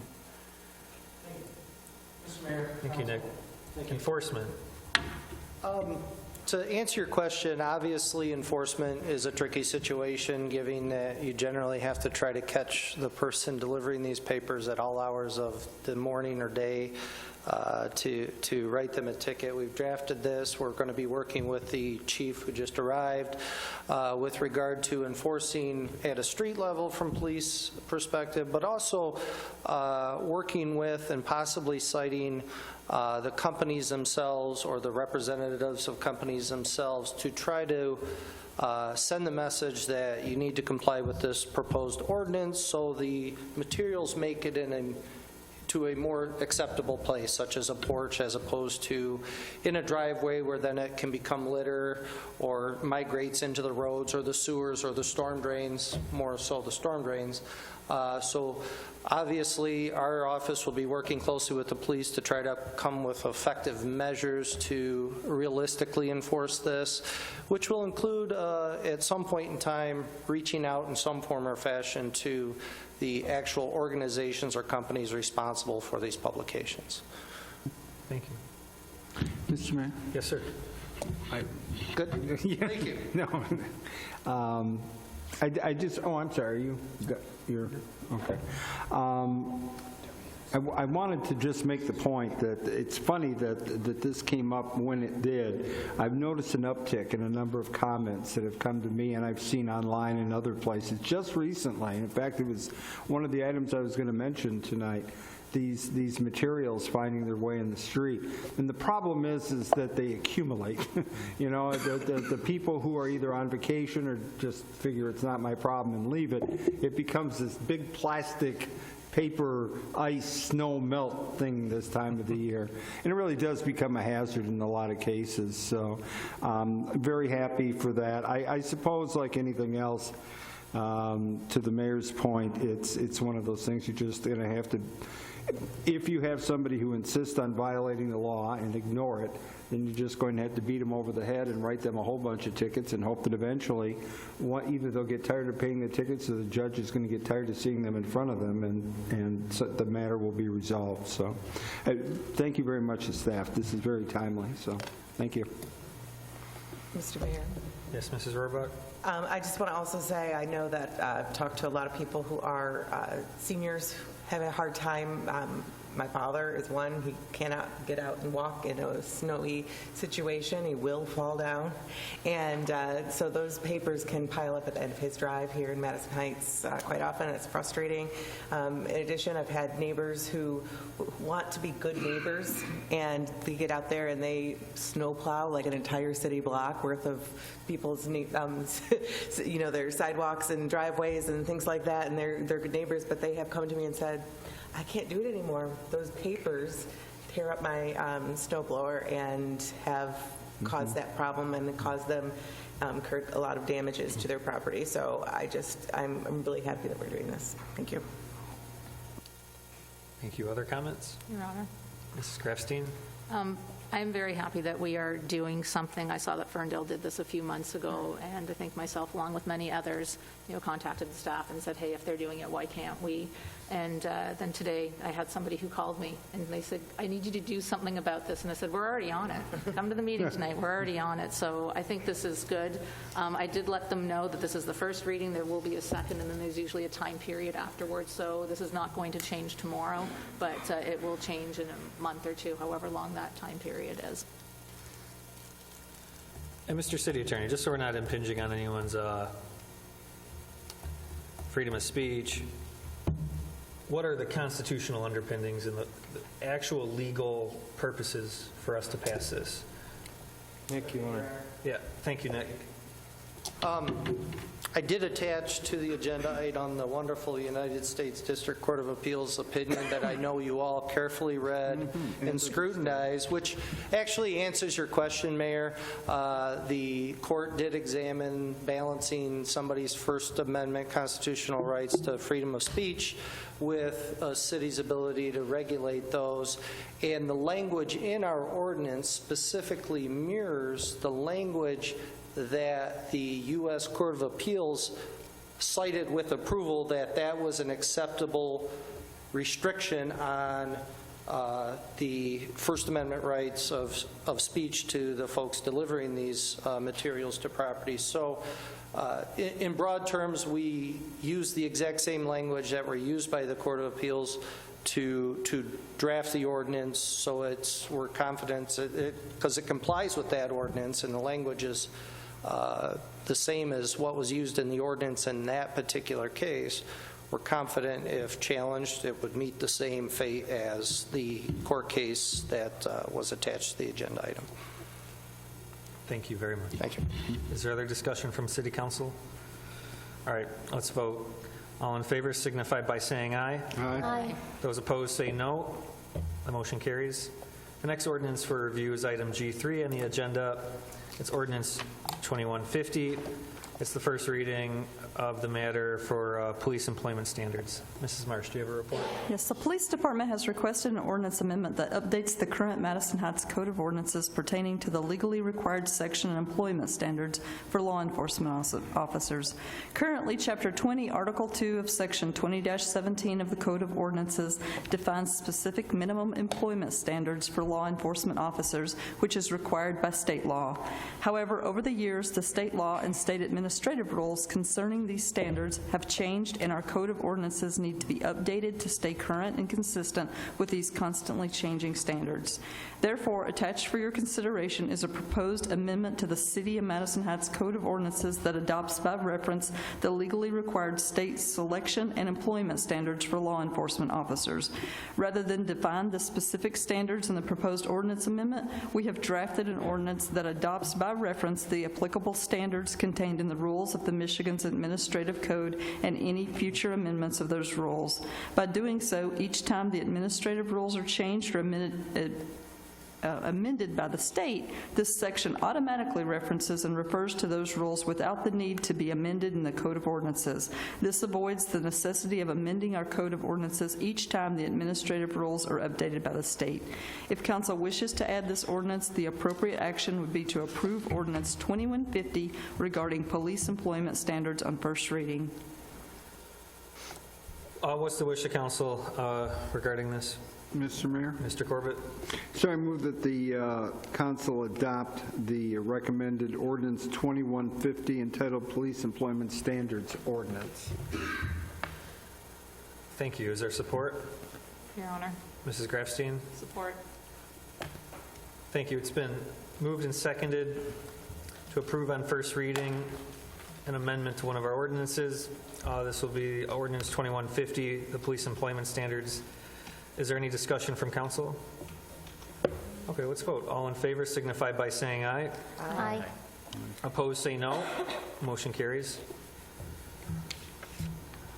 Is there anything to discuss for the vacancies and applications report from boards and commissions?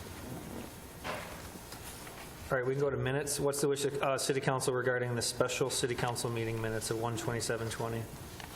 Mr. Mayor? Yes, sir. I move that the council approve as not printed, approve the minutes of the special meeting January 27th, 2020. Thank you. Is there support? Your Honor. Yes, Mr. Soltis? Support. It's been moved and seconded to adopt as printed the minutes from the special council meeting of 1/27/20. Is there discussion? All in favor signify by saying aye. Aye. Those opposed say no. The motion carries. What's the wish of council regarding the minutes from the regular meeting of 1/27? Mr. Mayor? Yes, sir. Move that the council adopt as printed, the regular meeting minutes of 1/27/20. Thank you, sir. Is there support? Your Honor. Mr. Soltis? Support. Thank you. It's been moved and seconded to adopt as printed the meeting minutes from the regular City Council meeting of 1/27/20. Is there discussion? All in favor signify by saying aye. Aye. Aye. Those opposed say no. The motion carries. There's no executive session planned tonight, so before we adjourn the council meeting, I'd invite any closing comments from council and staff. I invite Mr. Corbett to go first. Well, since the administration took away my pounding at the table about an ordinance to deal with newspapers in the driveway, I guess I only have to mention about the office hours Friday, 1 to 3 at the library. I'll be available there, and if you have any complaints or whatever. And as usual, if 1 to 3 is not convenient, feel free to give me a call or anybody else. I'm sure the council will be happy to talk with you. And somebody may be doing something else, too, that they can talk about. So that's all. Thank you. Thank you. Mr. Bliss? Yes, Your Honor. I actually didn't have anything for tonight, and it was mentioned in the open comments.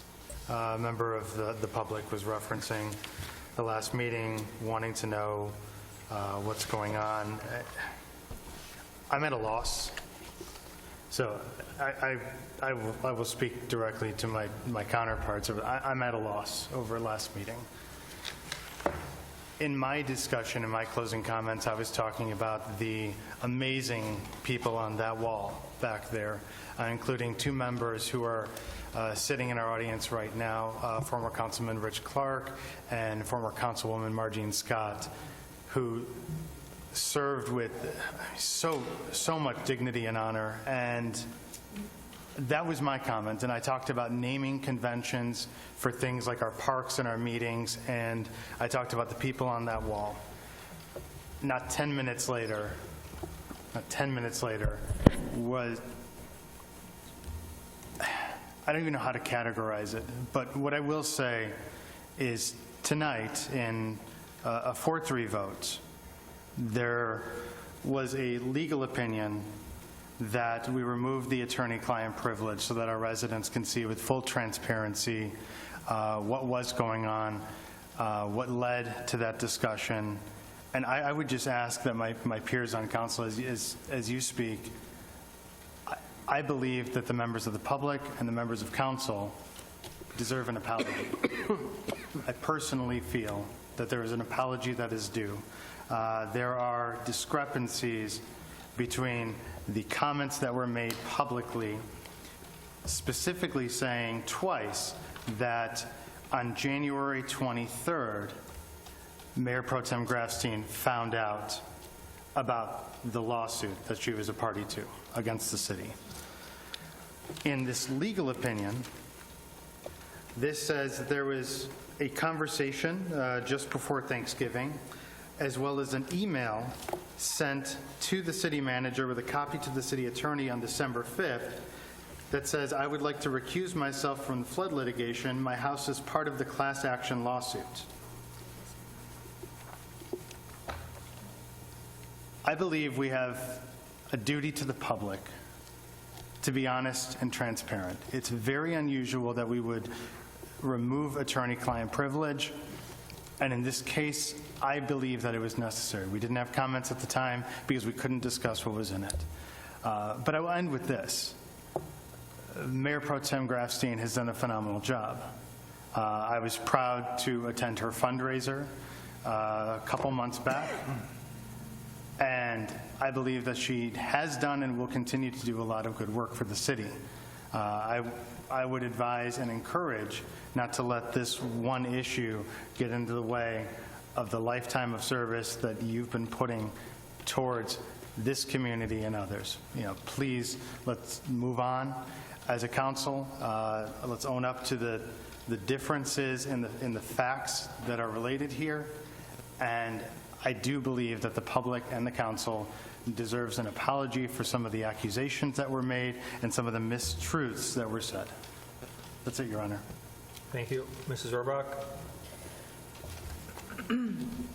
I want to first say that the February 21 Asian Food Festival and variety show that was scheduled for February 21st has been rescheduled to June 5th due to some health concerns of the people putting it on. So just keep an eye out for that. And So what, I'm sorry, so what's the new date? June 5th. Thank you. I also want to say we approved tonight some funding for floors in the police department. And I'll have to say, when I first came onto council and when I from the outside, it can seem like a trivial thing. Maybe they just want something nicer for themselves. But when I went and I toured the police station and went back and I was walking on those floors, the tiles and the floors there were in really bad shape, not for want of upkeep, but just for the years and the usage of those floors. I know that they were unsafe and had been tiles that had come up had been used in violence against our police officers and so forth. So I just am really glad that we are doing this kind of work to ensure the safety and security of all of our residents and all of our police officers, as well as those that are in our, enjoying the facilities in our jails, because safety is for everyone. And then my vote tonight to not put out, to waive attorney-client privilege, I just want to say that I think transparency is very important. I also think that sometimes we put the cart before the horse, and we want to make sure that, I want to make sure we're doing the right thing. And as I am not an attorney, I do rely on advice from our attorneys, and I just think it's, having an opportunity to really have both that attorney-client privileged communication remain privileged. I think it just sets kind of a bad precedent. But so that was why I chose to vote against that. And finally, I want to say that emotions can run high for lots of different reasons. Some of us react with flushed cheeks, and I sometimes break out in hives. Some of us react with tears, and some of us react with pounding on tables, and others react by yelling. And whatever is happening, when emotions run high, my intent is to assume the best intent of the people that are speaking. And I hope that we can all do that. Thank you. Thank you. City Attorney Sherman? No comments this evening, Mr. Mayor. Thank you. Thank you. City Manager, Mrs. Marsh? So I have two things. I would like to offer condolences to the family of Don Bessler, who not only has been a resident in Madison Heights since 1958 and a member of the Charter Ordinance Review Board in 1967, but impressively has been a member of our Tax Board of Review since 1965. So he passed away this past week, so I offer condolences to his family. And secondly, at the public meeting last Monday night, one of the questions asked by Eagle didn't relate to electroplating. It related to how many of you have tested your home for radon, which happens to be the second leading cause in the country for lung cancer. And we were all surprised to see only a very small portion of hands being raised. So I contacted the Oakland County Health Department that night, and we have partnered with them to offer radon tests to Madison Heights residents for $5. This is a significant discount. We only have 100, so it's kind of a first come, first serve, but they are available in the city manager's office. So I would encourage you to stop in. It's extremely simple to do. So stop in for $5 and take advantage of that program. And the best time to test your home is in the winter when your home is closed. So try to do that in February if you can. Thank you. City Clerk, Mrs. Rotman? Thank you.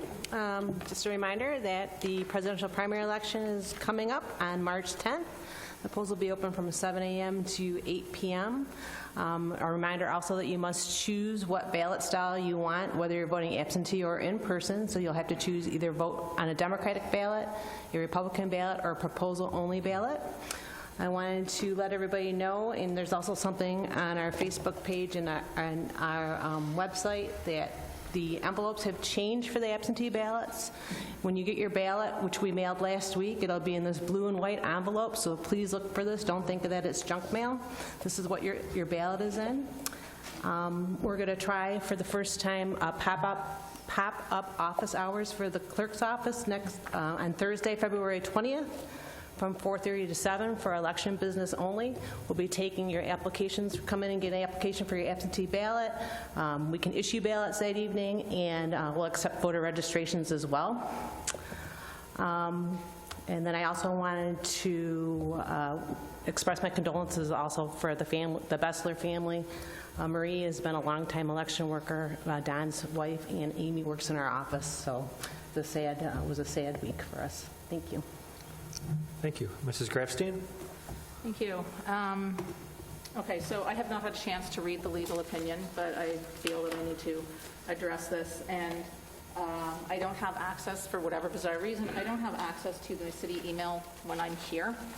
So I can't see it, but I did, apparently, in December. I know that I recused myself. Apparently, when I recused myself, I said my house was part of the class action lawsuit.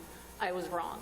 What I have found out, and what I was trying to explain, but I'm not a lawyer, but every lawyer I have talked to has explained this to me. I am not a party to this lawsuit. I am not part of this class action.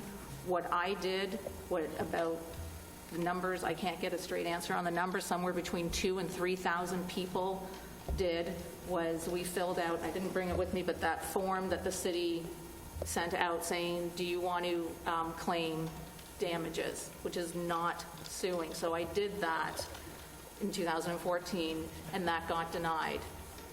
And we walked away from it, forgot about it. And back in December, when Mrs. Marsh, I believe it was, someone said something about, oh, we're going to have a meeting about this lawsuit. I was like, oh, I think I'm part of that. I didn't even realize it was still going because I haven't had anything in 5 years, whatever. I said something, and I said I'm recusing myself. But I didn't actually look into it at that time. I looked into it a few weeks ago, and that's when I found out that no, I'm not a party to this lawsuit. I am not part of the lawsuit. I am, I can't find it here. I believe the term is potential claimant to a potential lawsuit. I'm not a lawyer. I don't know how many people here outside of the lawyers that we know are here. There's 3 of them. I don't know who else is a lawyer. Don't know who would actually understand the difference in it. I do now. I did not a month ago. And if you'd asked me a month ago what's the difference between a claim and a lawsuit and suing and a potential claim, I would be like, I have no idea. It is not a thing that I deal with. But apparently, I am not a party to the lawsuit, but I am a potential claimant for the potential lawsuit. And so what I have is I have a possible perceived conflict. And what I did was I took the extra step to step back. Okay? So this isn't even a class action yet. It's not even certified. And then when it gets certified, if it gets certified, then at that point I can opt in or I can opt out. Technically, I'm not even in conflict right now, but it's potential. So basically, I don't know, what this last gentleman I spoke with said is that he said, I'm avoiding the near occasion of sin because I think there might be something. I'm just not being involved in it at all. I mean, even with tonight, with whatever the vote was to allow the legal opinion, which I've just received with everybody else, to be made public, I didn't even vote on that, okay? And that's how I'm going to continue. The advice that I have been given is that I need to just continue to recuse myself, figure out, so the next thing I'm going to do is read this, probably not tonight, but that'll be on the agenda for tomorrow, to see what is happening with this. One of the things that we all need to recognize is that there were 10 cities that were impacted by the flood. So the chances of our city being the only one in this situation, it's possible. 10 cities, 3 elections, 2015, 17, and 19. Chances are it's not just me.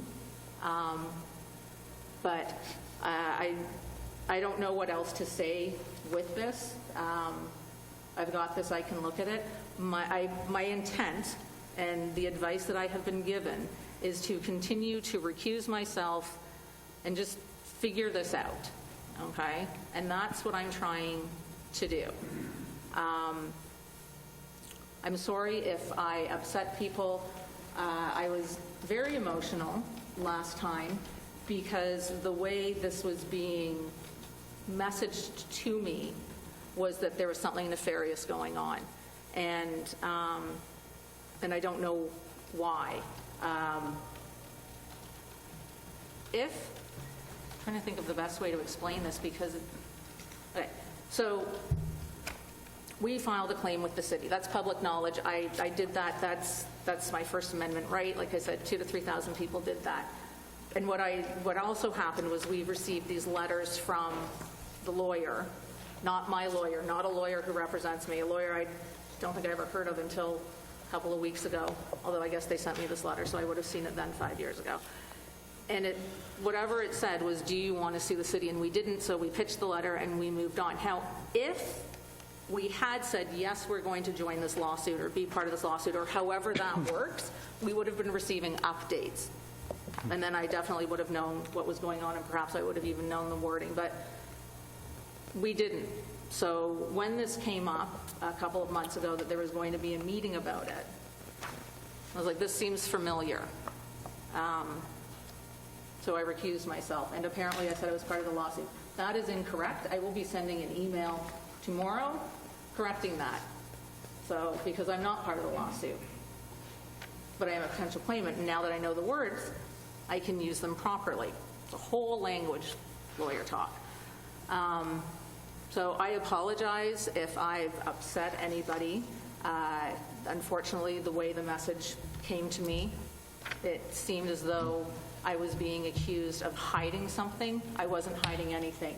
I recused myself before the first meeting because I thought there was something. I didn't even know what it was. No, I mean, that's it. We're a new council. We're pretty new. When I was elected 2 years ago, there were 6 members who had been working together for years, and there was an adjustment period. This council has 2 new members, and we're just starting to get a feel of how we all work together. You know, we had a situation just after the election, and you know, we had to come together, and we did. You know, we did. But we're still trying to figure out how we're working together. And I think that the concerns about my recusal is being a bit of a distraction, and I would really like us, I think, Mr. Bliss, I hope I'm not paraphrasing you, I'm saying, well, I'm going to paraphrase you. I hope this was your intent. You want to move on? Yes. I want to move on as well. I want the council to focus on things like making sure that when we're doing up ordinances, yes, we revise them, yes, it happens, but let's really try to not have to revise them. When we're doing maps, when we're doing things, let's make those the way that, you know, they should be the first time. I mean, we had some great things tonight. You know, we had this unsolicited materials. Kind of reminds me of the whole shopping cart situation, which ended up turning into a really good conversation. But unsolicited materials, you have the people who say, just ignore it and pick it up. And Mrs. Rohrbach says it's ruining people's snow blowers. I hadn't even thought of that. I was thinking how I pick it up for my neighbors because they're elderly. But, you know, there's all these little things. So then this is what we need to work on. We need to work on the things that actually matter to our residents. And that's what I want to keep doing. I want to, you know, keep focusing on cleaning up the EPS site. I am not going to tell you that Friday Mrs. Clark and I went to our 7th meeting, because we did not. We did not. They didn't have a meeting. And I think that having Tracy and Tricia come to talk to all of you was really important. I'm so glad they came, because when I went to my first meeting with them, I felt, you know what, Vita said it, you know, just hearing them. And I thought, I walked out of there and I thought, oh, I wish I had videotaped her. If I could just show that to everyone, they would understand. But it was still so new, we didn't know. There was still a big panic mode. And over the last few weeks, you know, it panic mode dropped, and then Tricia and Tracy were able to come, and they were able to explain it to everyone, so everyone got to hear that. And I have a question. There's so many people in the Arts Board here. Do we have any shirts, the Arts Board shirts, or any of the water bottles? Because I would love to gift that to Tracy and Tricia. I'm seeing nods. Okay, I would like to get a couple of those to give to them, just sort of as a small token of thank you for everything that you have done for us. Okay, great. I will take that offline. But just sort of going forward, I mean, I think we all have different ideas on what we want in the city. We have all different ideas on how we think that the city should be managed, should be looked at, whatever. And I think we all work on those in our own way. So everyone knows I'm into the trees and the flowers and the plants and the birds and the bees and all that kind of thing. So I want to share something that has nothing to do with the flood and with the recusal. The week after the last council meeting, I was able to help an Edmondson parent secure donations to cover delivery for 4,000 milkweed plants. And these are going to be first used at Edmondson, but any of the extras they have are being offered up to both the school boards, if they're interested, and to go into our city parks. And we need to work out the details, but it was really nice to see the community do what they do, and they came together to help fund this project. So round of applause for everyone who did that. Thank you. One of the things I talked about the last meeting as well was the Bloom Project, which is where this milkweed sort of came from. And so we're working on ideas with that. I just met with someone who has done up a letter looking for sponsorship to help fund some of these areas. And Mrs. Clark has said, oh, you know what, you can use that as a Valentine's Day gift. So I thought that's a really cool Valentine's gift. Now, I don't know if it's going to work right now because Valentine's is just a few days away, but I thought that's a really good idea. And I know that Mrs. Rohrbach is working with Relief, and we have the memorial trees. But these are all ideas that you can use for a Valentine's Day gift. You can use it for Mother's Day, Father's Day, a birthday for that person. You just don't know what to get them. Why not do something like that? And it helps support the city, and it helps support our different boards and commissions. I think the final thing is just want to briefly talk about Thursday last week. I spent the morning at the SEMCOG Economic Development Task Force, and we held our first meeting. My biggest takeaway from that was collaboration, because we can't move forward as a region if we're not on the same page. And we need to celebrate the success of our neighbor and of our other team members, so that even with our differing views and our concerns, we agree that we all need to work together to move our region ahead. And I'm looking forward to working with this team of professionals.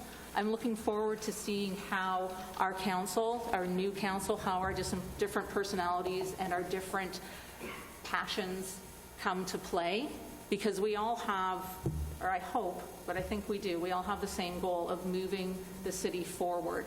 I'm excited to be on this economic development task force, because I think that's a huge thing for us. We just had a millage, and the millage is the maximum that we can charge. It doesn't mean that we have to charge that amount every year, and I would really like to have that as a buffer, and that we don't have to charge that. And to do that, I think we need to look at what our different options are for bringing in more businesses.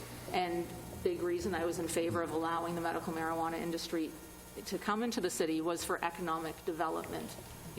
They are going to hire construction workers to build or to renovate. They are going to hire employees to work there. They are going to have clients who are not just from the city, but who come to the city, and those clients are going to go for lunches. The employees are going to go for lunches in our city, and it's going to help spur our economic development. So we need to see what are other businesses that we can bring in. Tomorrow morning, I'm going to be back at SEMCOG. There is a brownfield development workshop about using green infrastructure. And right now with EPS, still very fresh on our minds, I think that's a really great place to go to see. Everyone knows about Madison Heights as the green ooze city.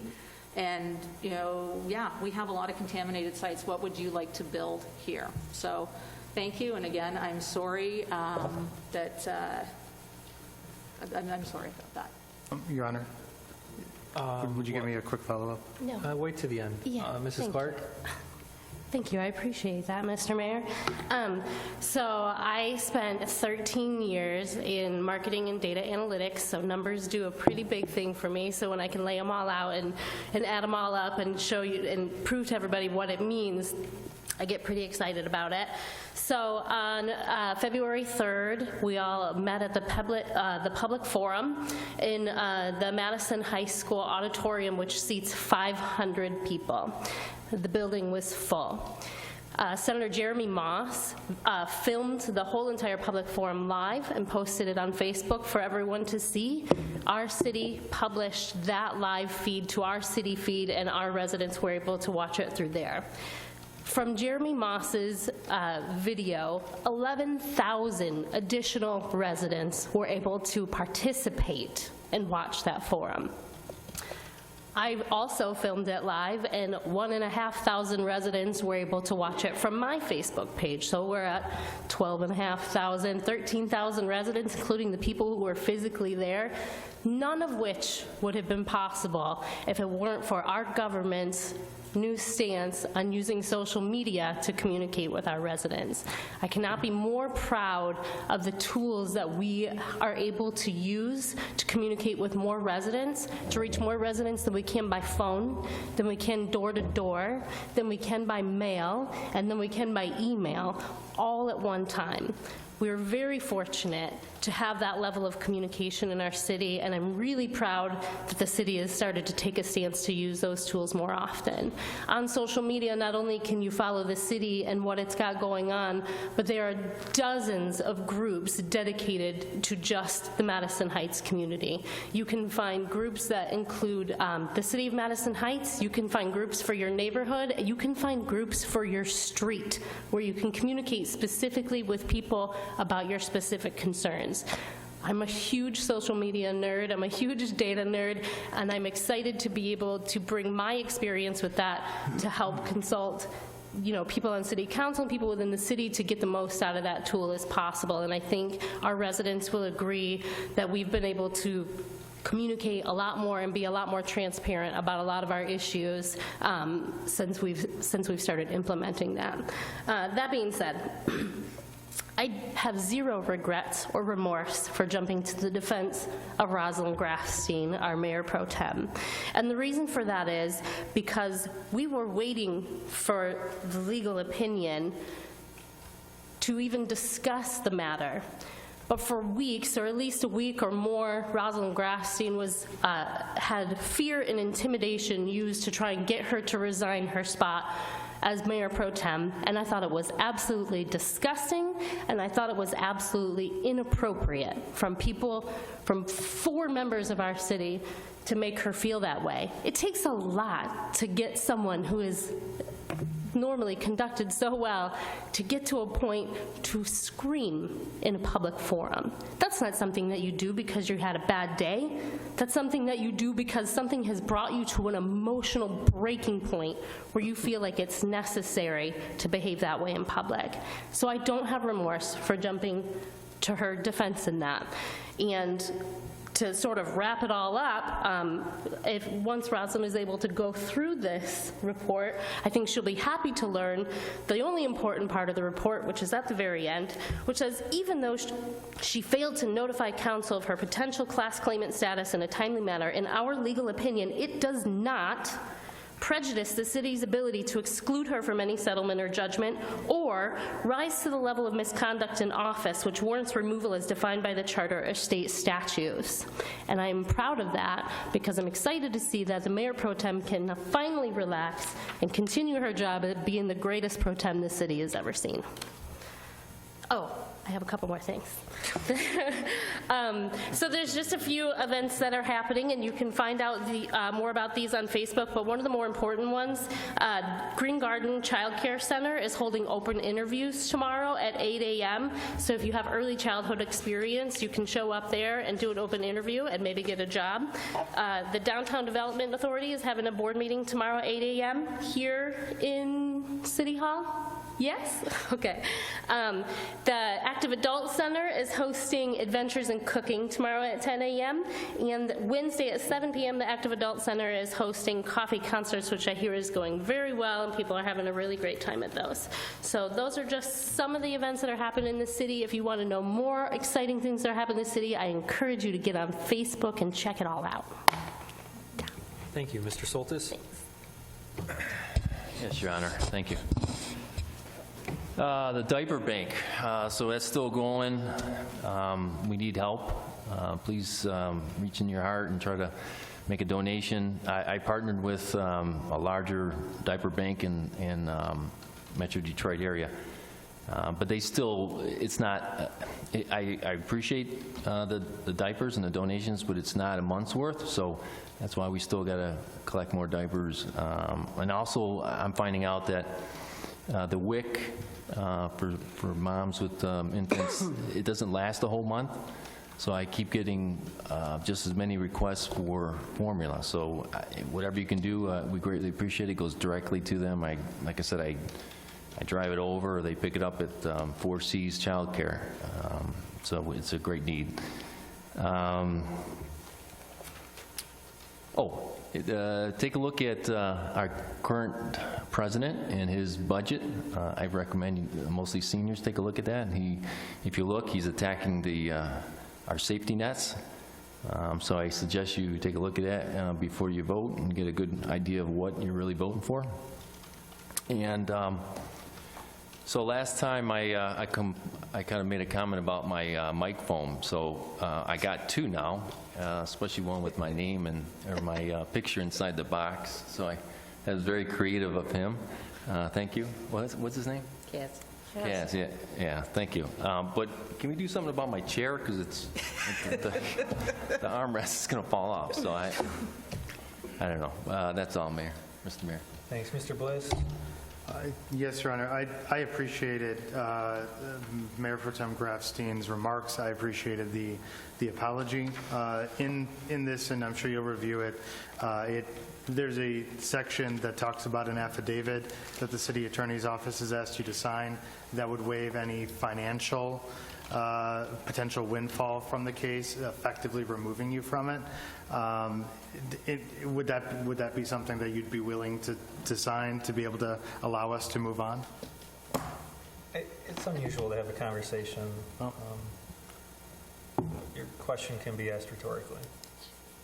Well, rhetorically, that in an effort to move on and put this behind us, there is an affidavit that our city attorney's office has produced that would allow for you to even participate in those closed sessions and be a part of the discussion, since you would no longer have any financial gain attached to the lawsuit as a potential claimant. Okay, thank you. The public informational briefing a week ago was one of the rare demonstrations of all levels of government cooperating and trusting each other. Thanks to State Representative Ellison and State Senator Moss, we were able to jointly host this public informational briefing about the electroplating services contamination site. And for the people that were present and watched from home and read about it, the overarching theme and takeaway from that event was trust and communication and transparency. And I think that was so important because it really deflated the balloon of hysteria that's been created about this site. It makes me cringe when people call it green ooze. I mean, that's just like they're trying to sell an exciting phrase. It's just a contamination site at one business in our city. It's horrific, but it's one of 9,000 sites, similar sites in southeast Michigan. It's one of over 20,000 contaminated sites in the state of Michigan. And really, people only started paying attention outside of City Hall and our neighborhoods is because it spilled onto a state-owned road. And but for that this spilled onto a state-paid-for road, we never would have got any attention. It wouldn't have mattered how loud we pounded the table. We would have been number 9,000 in line to get help from Eagle. So today, I attended a roundtable of all the elected leaders from federal, state, county, and city, and then members of the staff from Eagle were present. And Eagle said directly that they have full confidence that this site will be fully remediated. What that means is it's not just going to be cleaning up the state roads or sucking up the contaminated groundwater. It'll be a full removal of all the contaminated dirt. So we never have to worry about this one site in our city again. And that was kind of a breakthrough because up to now, the future of that site's been more ambiguous. Like, well, the state's not sure about what's going to happen yet.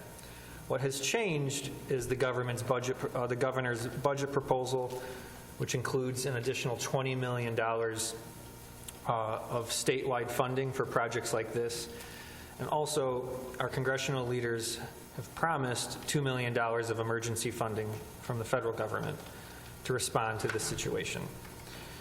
The first step is for the city to get permission from the court to demolish the dangerous and unsafe building.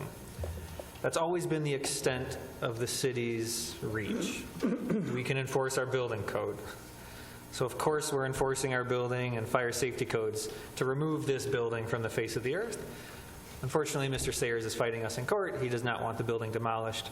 I have confidence in our attorneys and the judge in Oakland County Circuit Court that an order will come, hopefully in April, to demolish the building. When the building is demolished, we will coordinate efforts with the state and the EPA to do a full permanent remediation of all contaminated soil and groundwater.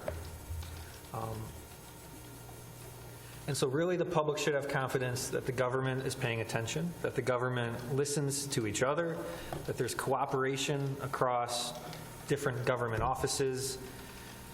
And also, you can't trust everything you watch on the nightly local news, especially the TV news. They sell stories, murders, rapes, burglaries, fires, to get you drawn in.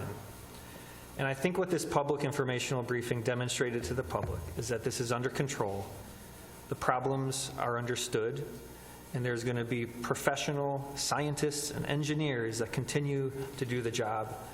And so I trust everything that was said at this meeting. I trust everything that will continue to be said and done by the state of Michigan. And the members of the public should, at least in this one incident, trust your government. And that public briefing was a great example of how government can be good and useful. I guess that's all. There's no other business before City Council, so. Mr. Mayor, may I add one thing about what you said?